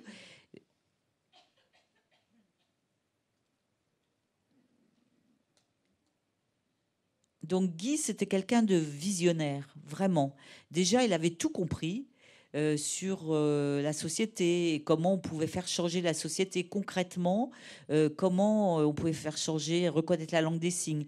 Et la communication non verbale, c'était vraiment un outil très important pour lui, pour montrer aux gens qu'il y avait une grande richesse, qu'on pouvait, avec cette langue, exprimer énormément de choses. Et puis, les nouvelles technologies, la visioconférence, bon, maintenant, il y a le portable, mais à l'époque, il n'y avait pas le portable. Et c'était important, il disait, de diffuser des vidéos, d'utiliser, comme ce soir, là, en direct, toutes les conférences vont être diffusées en France sur Facebook. Et Guy avait déjà cette envie et savait qu'avec la visioconférence, on pouvait faire plein de choses. Donc là, voilà, c'était une séance en visioconférence avec Toulouse et l'Allemagne, avec l'Angleterre, avec le Canada, avec la Guyane. On avait eu de nombreuses séances avec des gens à distance. Donc pour résumer, Guy, quand il est arrivé à la Villette, il était déjà Il avait déjà étudié l'histoire des sourds. Il avait une grande culture du monde sourd et de la communauté sourde. Il avait une grande connaissance de la structure de sa langue. C'était un grand narrateur. Il savait compter les choses. C'était quelqu'un qui savait dispenser la connaissance, diffuser la connaissance. Et ici, c'était un centre scientifique et c'était un vrai laboratoire. C'était vraiment, on pouvait, à partir du public, faire vulgariser la connaissance. C'était vraiment un espace où on pouvait essayer de transmettre la connaissance. Et c'est vrai qu'on a plein de vidéos de Guy, de traces, et ce serait vraiment important où on voit, où il explique des choses avec une structure tellement claire qui pourrait être vraiment des corpus qu'on pourrait analyser sur les néologismes. On a plein de cassettes de néologismes. Et il faut absolument qu'on garde cet héritage de Guy, cet héritage qui est ici à la Villette. Il faudrait qu'on fasse une exposition. Guy a participé à de nombreuses expositions. Dans les expositions, on voit Guy dans plein de vidéos. Il y a toujours de la langue des signes. Et c'était vraiment un échange scientifique. Et c'était au contraire, la science, de manière visuelle, c'est un apport. C'est un apport. L'iconicité, ça permet de rendre les sciences très claires. Des fois, c'est compliqué d'expliquer un concept, par exemple l'ARN, l'ADN, le mouvement des planètes, etc. Avec la langue des signes, on peut donner une image très claire de ces concepts linguistiques. Donc, il faut absolument que ce soit quelque chose qui soit encore gardé toutes ces traces. L'accessibilité, c'est quelque chose qui doit exister de plus en plus pour permettre de diffuser tout ça. Et maintenant, je vous remercie de m'avoir écouté. Et je vais passer la parole à Ronit, qui va vous expliquer ce qui va se passer. Merci Eric d'avoir été aussi concis pour essayer de rattraper un petit peu le retard. Donc maintenant, parce qu'on a montré l'heure aux différents intervenants qui n'ont pas forcément tenu compte des pancartes à chaque fois. Donc Guy était un visionnaire et avec Eric, on en discutait souvent. C'est qu'il avait envie qu'il y ait des traductions à distance. Il disait que c'était quelque chose qu'on pourrait faire de manière concrète. Et il y a eu les centres relais d'interprètes qui sont des choses nouvelles. Et maintenant, on va passer la parole à Rachid Benellossine qui va parler de Guy, l'humoriste. Donc Rachid, à vous.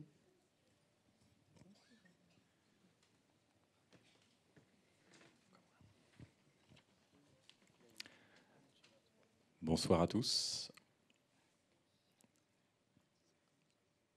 C'est bon ? Alors, voilà, essayer de... Voilà, par rapport à l'humour, je pense que l'humour, pour les sourds, il est avant tout dans les foyers. Pour ceux qui s'en rappellent, voilà, ces lieux où les sourds pouvaient se rencontrer, jeunes, vieux, être ensemble, passer un moment ensemble en toute liberté. Il y avait les différentes écoles, Saint-Jacques, Asnières, Morvan, voilà, tout le monde se retrouvait dans ces foyers pour échanger. C'était vraiment quelque chose d'extrêmement riche et je pense que c'est là qu'est né l'humour des sourds. Et la chance avec Guy, ce que disait Josette tout à l'heure, c'est que jeunes, leurs parents les emmenaient dans la communauté sourde. C'est vraiment quelque chose d'assez exceptionnel quand même que des parents fassent ça. Donc il y avait ces foyers, voilà, où tout le monde s'exprimait dans des styles vraiment différents, des humours plus provocateurs, d'autres plus burlesques, plus imaginatifs, plus inventifs. Hein, voilà, vraiment toutes ces langues des signes qui ont entouré Guy et dont il a pu s'inspirer. Et je pense que vraiment c'est là que c'est né. Bon, il était à Saint-Jacques, comme on vous l'a dit. Voilà, il y a beaucoup de gens qui ont grandi dans une école sans savoir ce qui se passait à côté ou ce qui se passait pour les autres sourds. Et je pense que voilà, les foyers permettaient aux sourds de se rencontrer au-delà des murs de leurs écoles. Et puis il y avait cet humour, et puis il y a aussi ce qu'expliquait Josette, voilà, sa participation dans les clubs de sport, voilà, où il a aussi fait amuser beaucoup les gens, les a beaucoup fait rire. Il y a le bal l'étoile, où il allait tous les ans, effectivement. Et voilà, c'est tous ces lieux où il a pu vraiment trouver son inspiration. Pour moi, c'est vraiment quelqu'un d'incroyable, et vraiment, peut rendre un grand hommage à ses parents, à son père, pour l'avoir vraiment emmené un peu partout. Euh, et puis, effectivement, Guy voilà, avait cette conscience de l'humour vraiment extrême et très fine.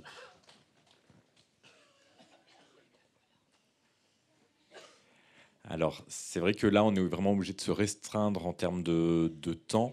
Bon, Guy a travaillé ici, on a eu la chance de travailler ensemble. C'est vrai que c'était parfois très difficile de travailler avec lui, parce que tous les jours, c'était des crises de fou rire.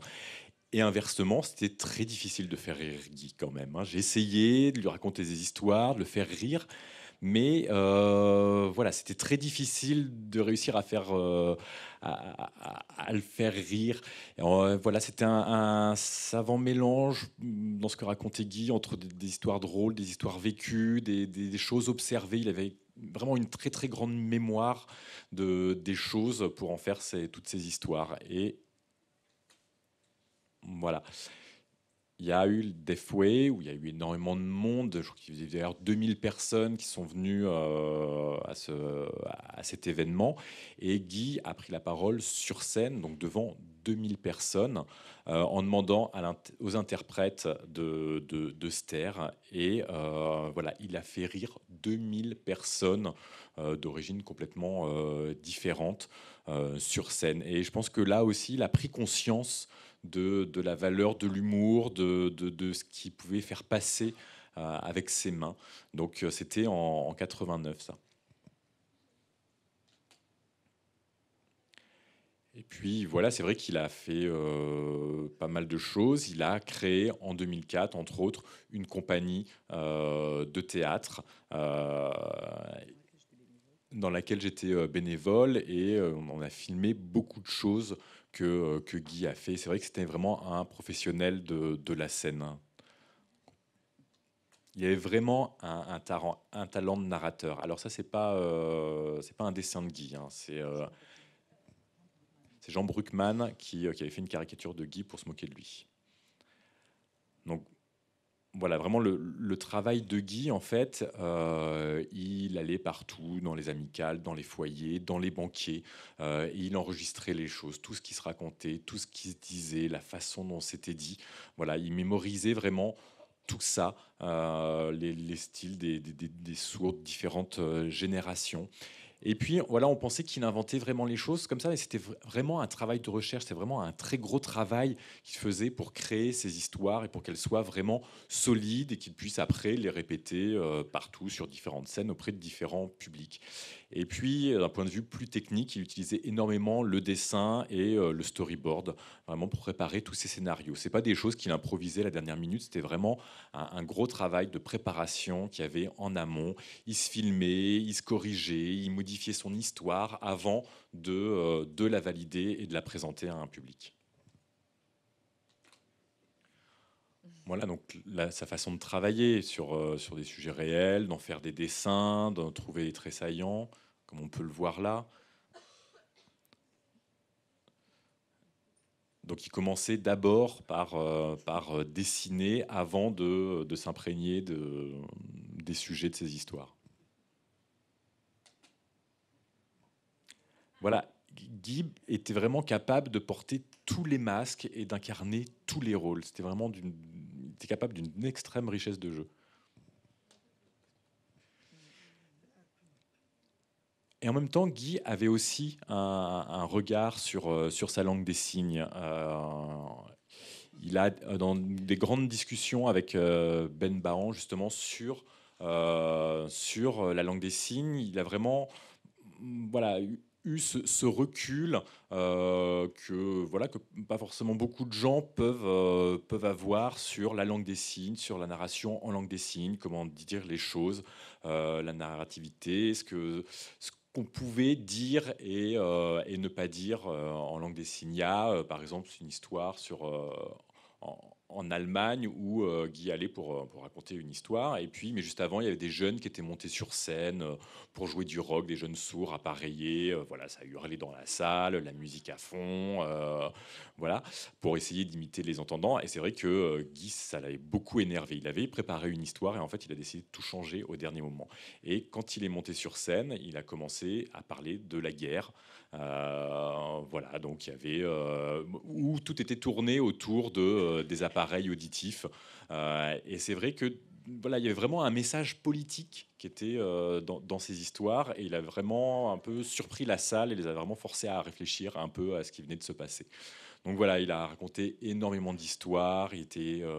Voilà, il y a une littérature de la langue des signes, et pour moi, Guy en fait partie à travers toutes les vidéos qu'on a pu avoir, et j'espère que ça va être un patrimoine qui va se transmettre.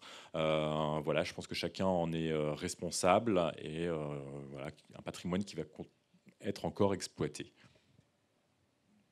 Donc là, c'est lorsque Guy a reçu les Mains d'Or. Donc, le prix pour le meilleur comique, humoriste. Ah ben, c'est toujours mon mari.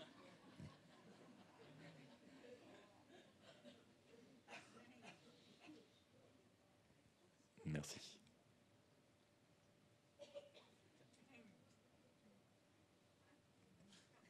Voilà, vous me le tenir que je puisse signer. Voilà. Merci à tous. Alors, bon, je suis désolé pour mes camarades.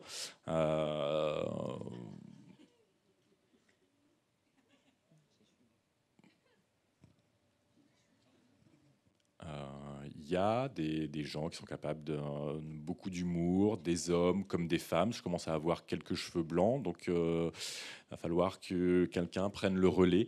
Et il y a plein de gens qui sont capables. J'en ai vu, voilà, ils sont timides, ils n'osent pas monter sur scène, mais voilà, j'ai repéré des personnes, et je pense que la prochaine sera une femme. Voilà, encore merci à tous, et puis voilà, merci à l'Académie, merci à tous, merci à tout le monde. Voilà, merci.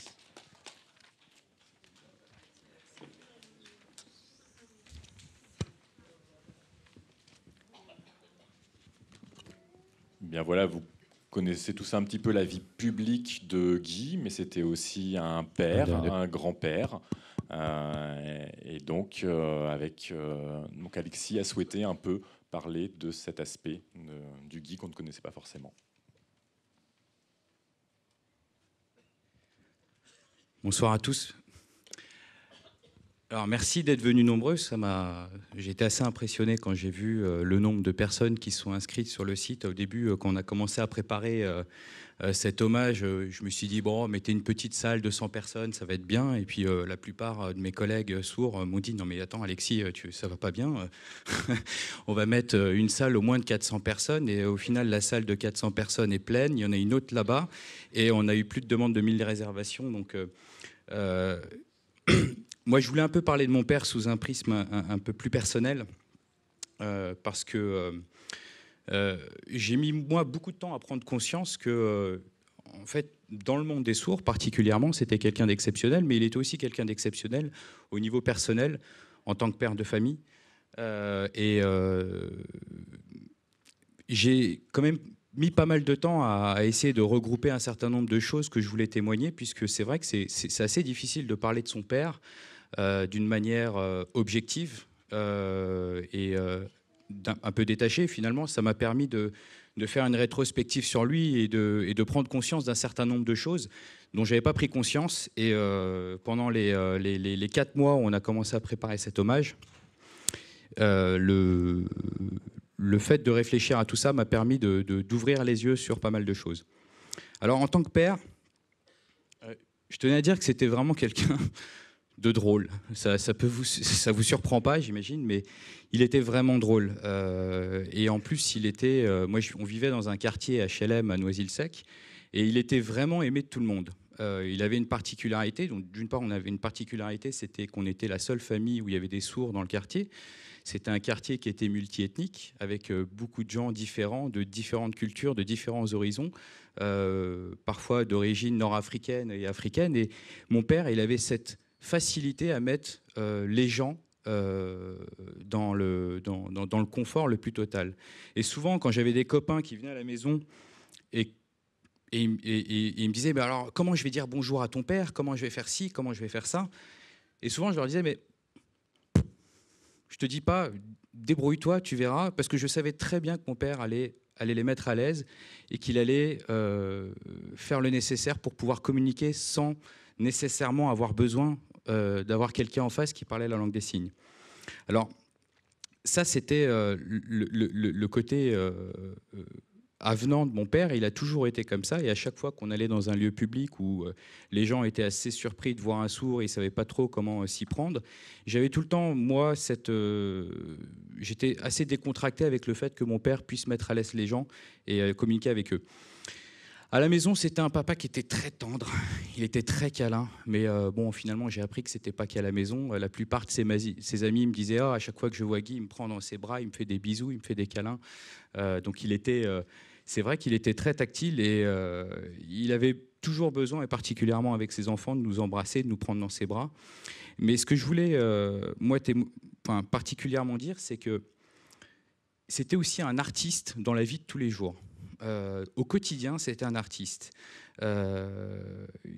D'une part, c'était un artiste dans le jeu. Moi, je m'amusais à le taquiner quand il regardait la télé. Je prenais un malin plaisir à parfois arriver derrière lui parce qu'il ne m'entendait pas, alors à lui tirer un petit cheveu et à partir en courant. Et on s'amusait à faire des allers-retours comme ça, et puis il me courait derrière dans la maison. Et je m'enfermais dans la salle de bain. Donc il n'arrivait jamais à m'attraper. Et on avait un petit jeu comme ça, et puis moi j'avais un avantage sur lui, c'est que moi j'entendais, et je l'entendais arriver derrière la porte de la salle de bain parce qu'il pensait que j'allais pas l'entendre ouvrir au moment où j'allais ouvrir. Et donc il a vite compris que j'avais un avantage sur lui. Et puis un jour, il y a quelque chose qui m'a beaucoup fait rire, c'est qu'il s'était mis derrière la porte et il avait glissé un papier sous la porte de la salle de bain avec le dessin d'un petit garçon qui se faisait triper par son père en me disant « Tu es mort ». Et ça, c'était drôle parce que je savais que en jouant avec lui, il allait toujours trouver le moyen de nous faire rire, et il était toujours au 10e degré.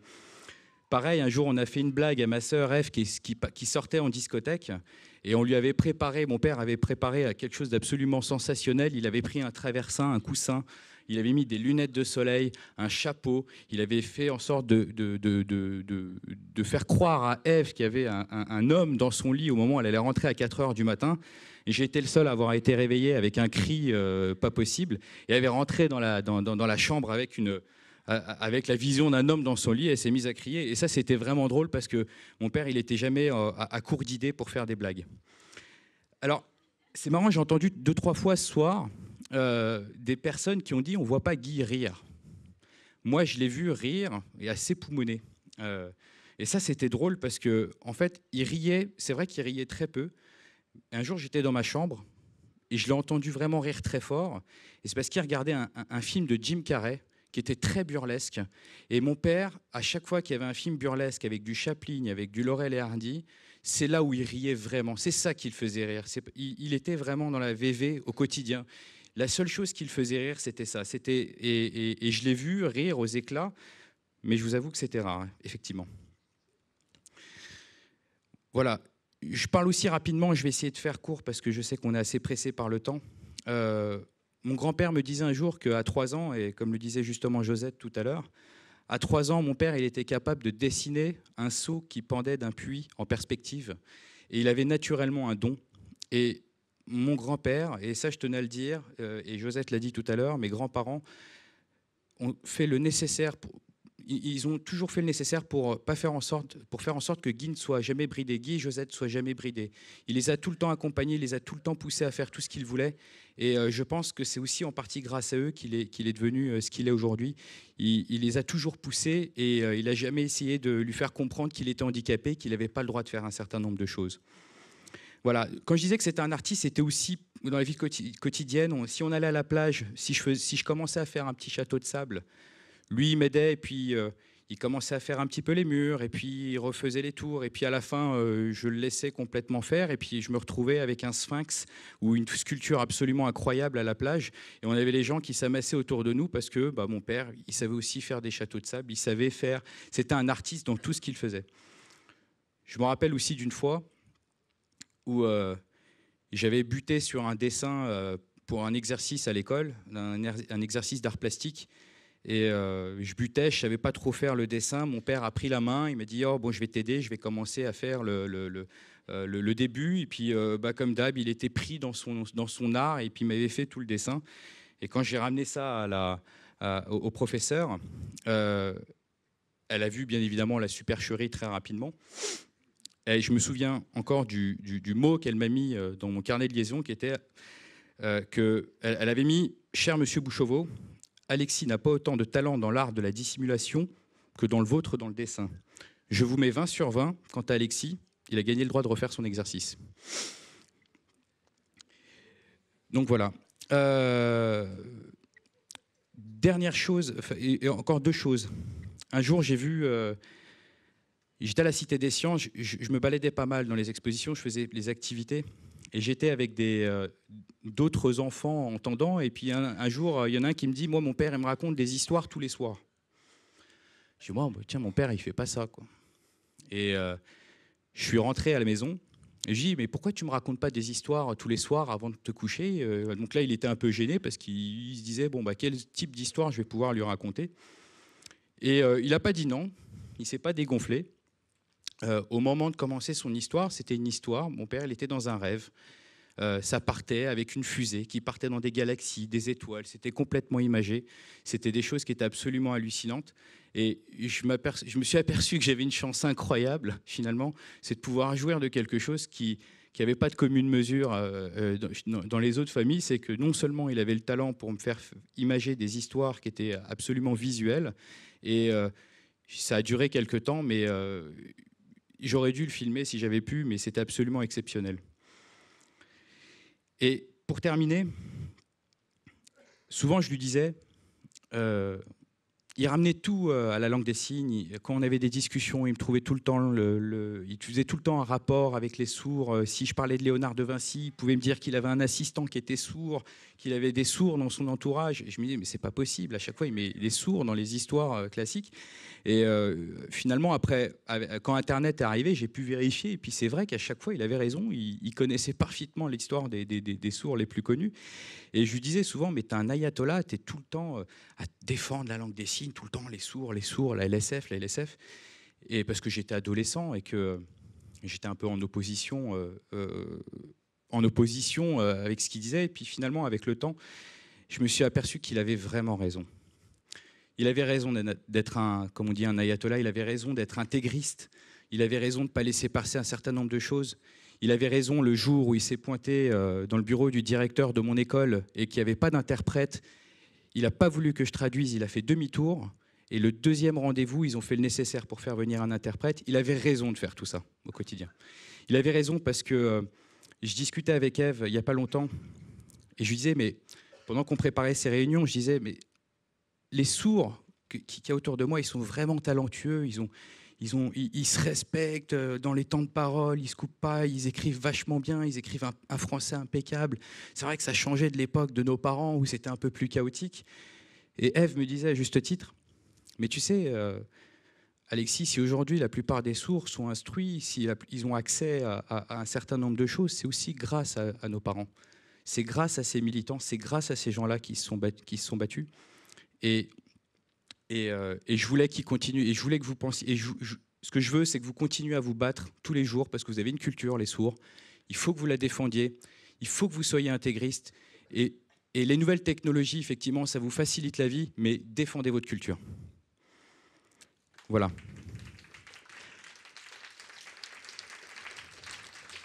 Un dernier mot sur sa fin. Il est parti il y a quelques mois et j'ai eu la chance, et ça c'est quelque chose de très personnel que j'ai envie de partager avec vous. Guy, papa, il n'avait pas envie de partir. Il avait 72 ans et encore dans son lit d'hôpital, et alors que c'était très dur pour lui, que c'était la fin, il me disait, mais j'ai pas eu le temps de faire ça, 72 ans, c'est trop jeune, j'ai pas eu le temps de faire ça. Et je m'efforçais à lui dire, mais papa, tu te rends pas compte de la vie que tu as eue par rapport à l'ensemble des sourds que je connais autour de toi. Tu as une vie très riche. Et jusqu'à la fin, il était convaincu qu'il fallait faire un certain nombre de choses. Donc j'aimerais que pour lui, vous continuiez à vous battre et à faire en sorte que la langue des signes soit respectée. Maintenant, je vais passer rapidement sur un film un peu plus personnel, et pour vous montrer aussi qui il était en tant que grand-père.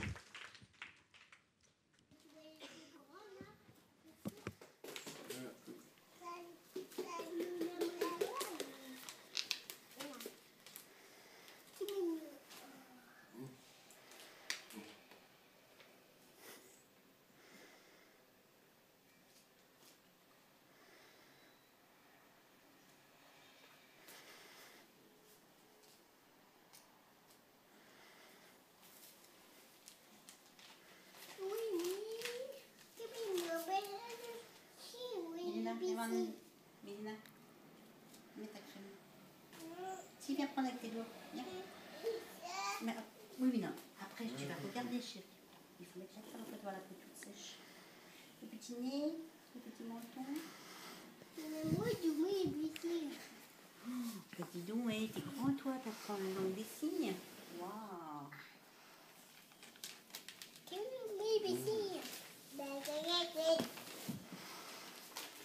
Je vais mettre à Gabriel. Ouais, je mettrai.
Fucked it, friend, it's on its head, it struck the street.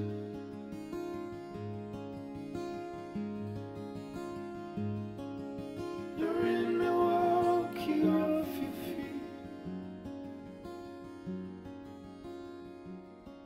And once I knew I was not magnificent.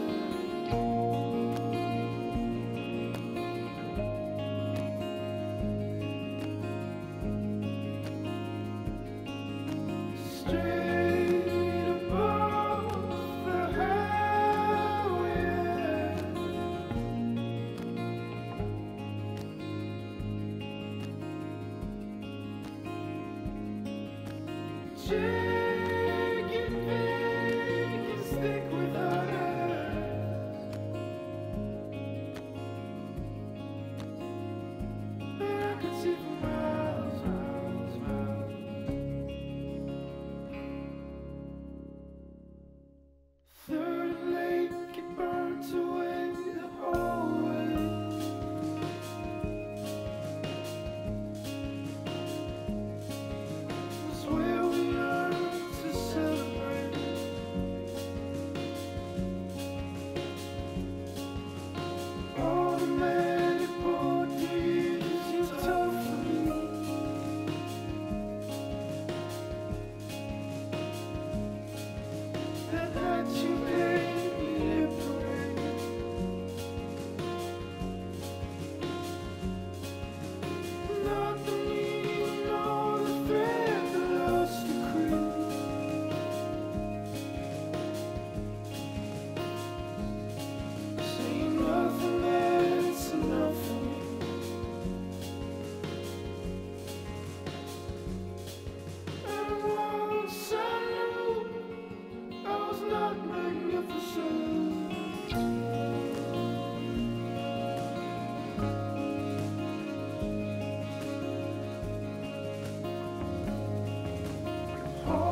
Christmas night, clutch the light,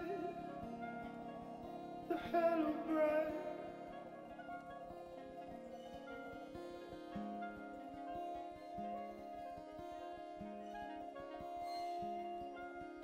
Above my brother and saying it's fine. You smoked a screen to make your world it was to be.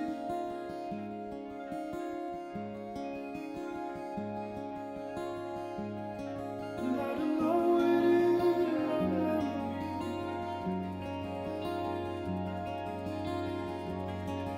And once I knew I was not magnificent.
Bon, c'était émouvant, toutes ces images.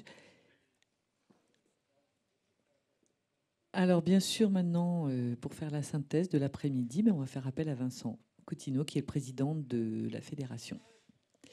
Il faut faire court, parce qu'on est vraiment, vraiment pris par le temps. Il faut rattraper le retard.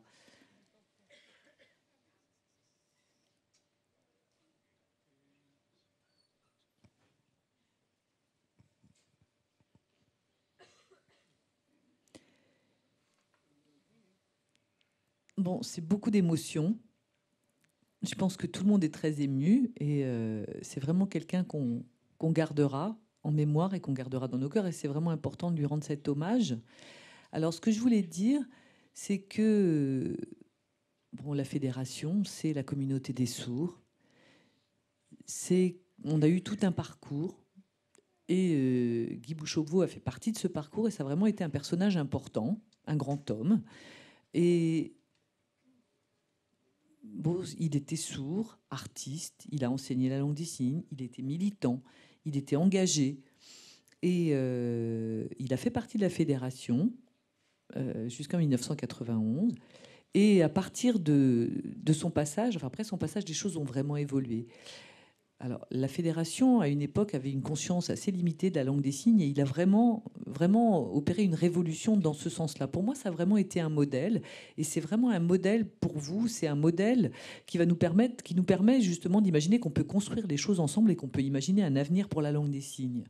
Et pour moi, c'est un héritage. Enfin, il nous laisse vraiment un héritage d'une très grande valeur et il nous transmet un patrimoine culturel. Et il nous entraîne vraiment, il nous engage à continuer à nous battre sans oublier le passé. Il ne faut pas oublier que par le passé, il y a vraiment eu des personnes qui ont été très militantes et dont Guy Bouchauveau a fait partie. Et vraiment, ça fait partie de notre patrimoine, de tous ces gens qui ont été militants. Et bon, ce que j'aimerais dire ce soir pour vous tous, alors, ce qu'a dit Alexis aussi, et je trouve que c'est son fils qui est très important, c'est qu'il faut continuer à se battre. Josette, sa sœur, a dit aussi qu'elle nous a transmis ses dernières paroles et elle a dit, Guy nous a dit qu'il fallait qu'on reste tous unis et qu'on continue et qu'ensemble on serait plus forts et pour continuer à se battre. Et la fédération, c'est vous. On représente la communauté des sourds. Et on veut que la langue des signes soit reconnue. La langue des signes a une importance et il faut qu'on soit d'accord tous ensemble pour avancer dans ce sens-là. Le combat n'est pas terminé. Et Guy Bouchauveau a dit, lui, qu'il regrettait de ne pas avoir achevé ce combat. Et bon, je pense qu'en mémoire de lui, il faut qu'on continue à se battre et il faut vraiment qu'on lui dise un grand merci à Guy Bouchauveau. Voilà. Merci à l'Académie de nous avoir invités. Merci à la Cité des Sciences aussi d'avoir permis d'organiser cet événement.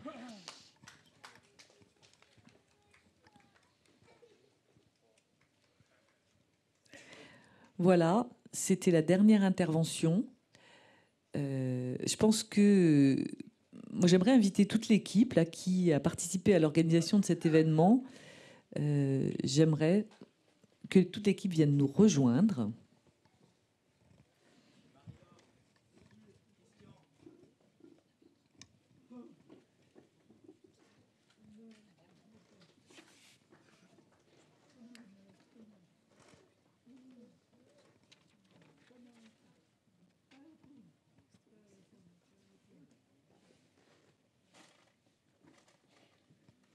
Les interprètes aussi, il faut. Bon, d'accord.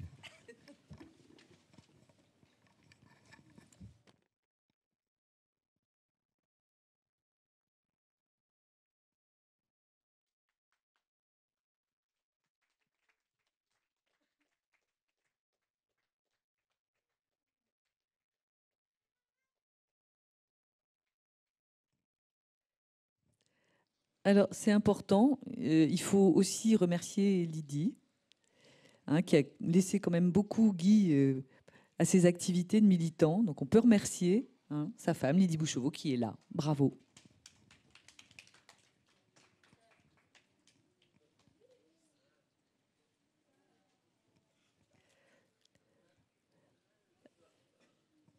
Merci beaucoup à Lydie. C'est vrai que c'est aussi un peu grâce à elle que Guy Bouchauveau a pu faire toutes ces activités. Et puis, je pense qu'on peut être fiers.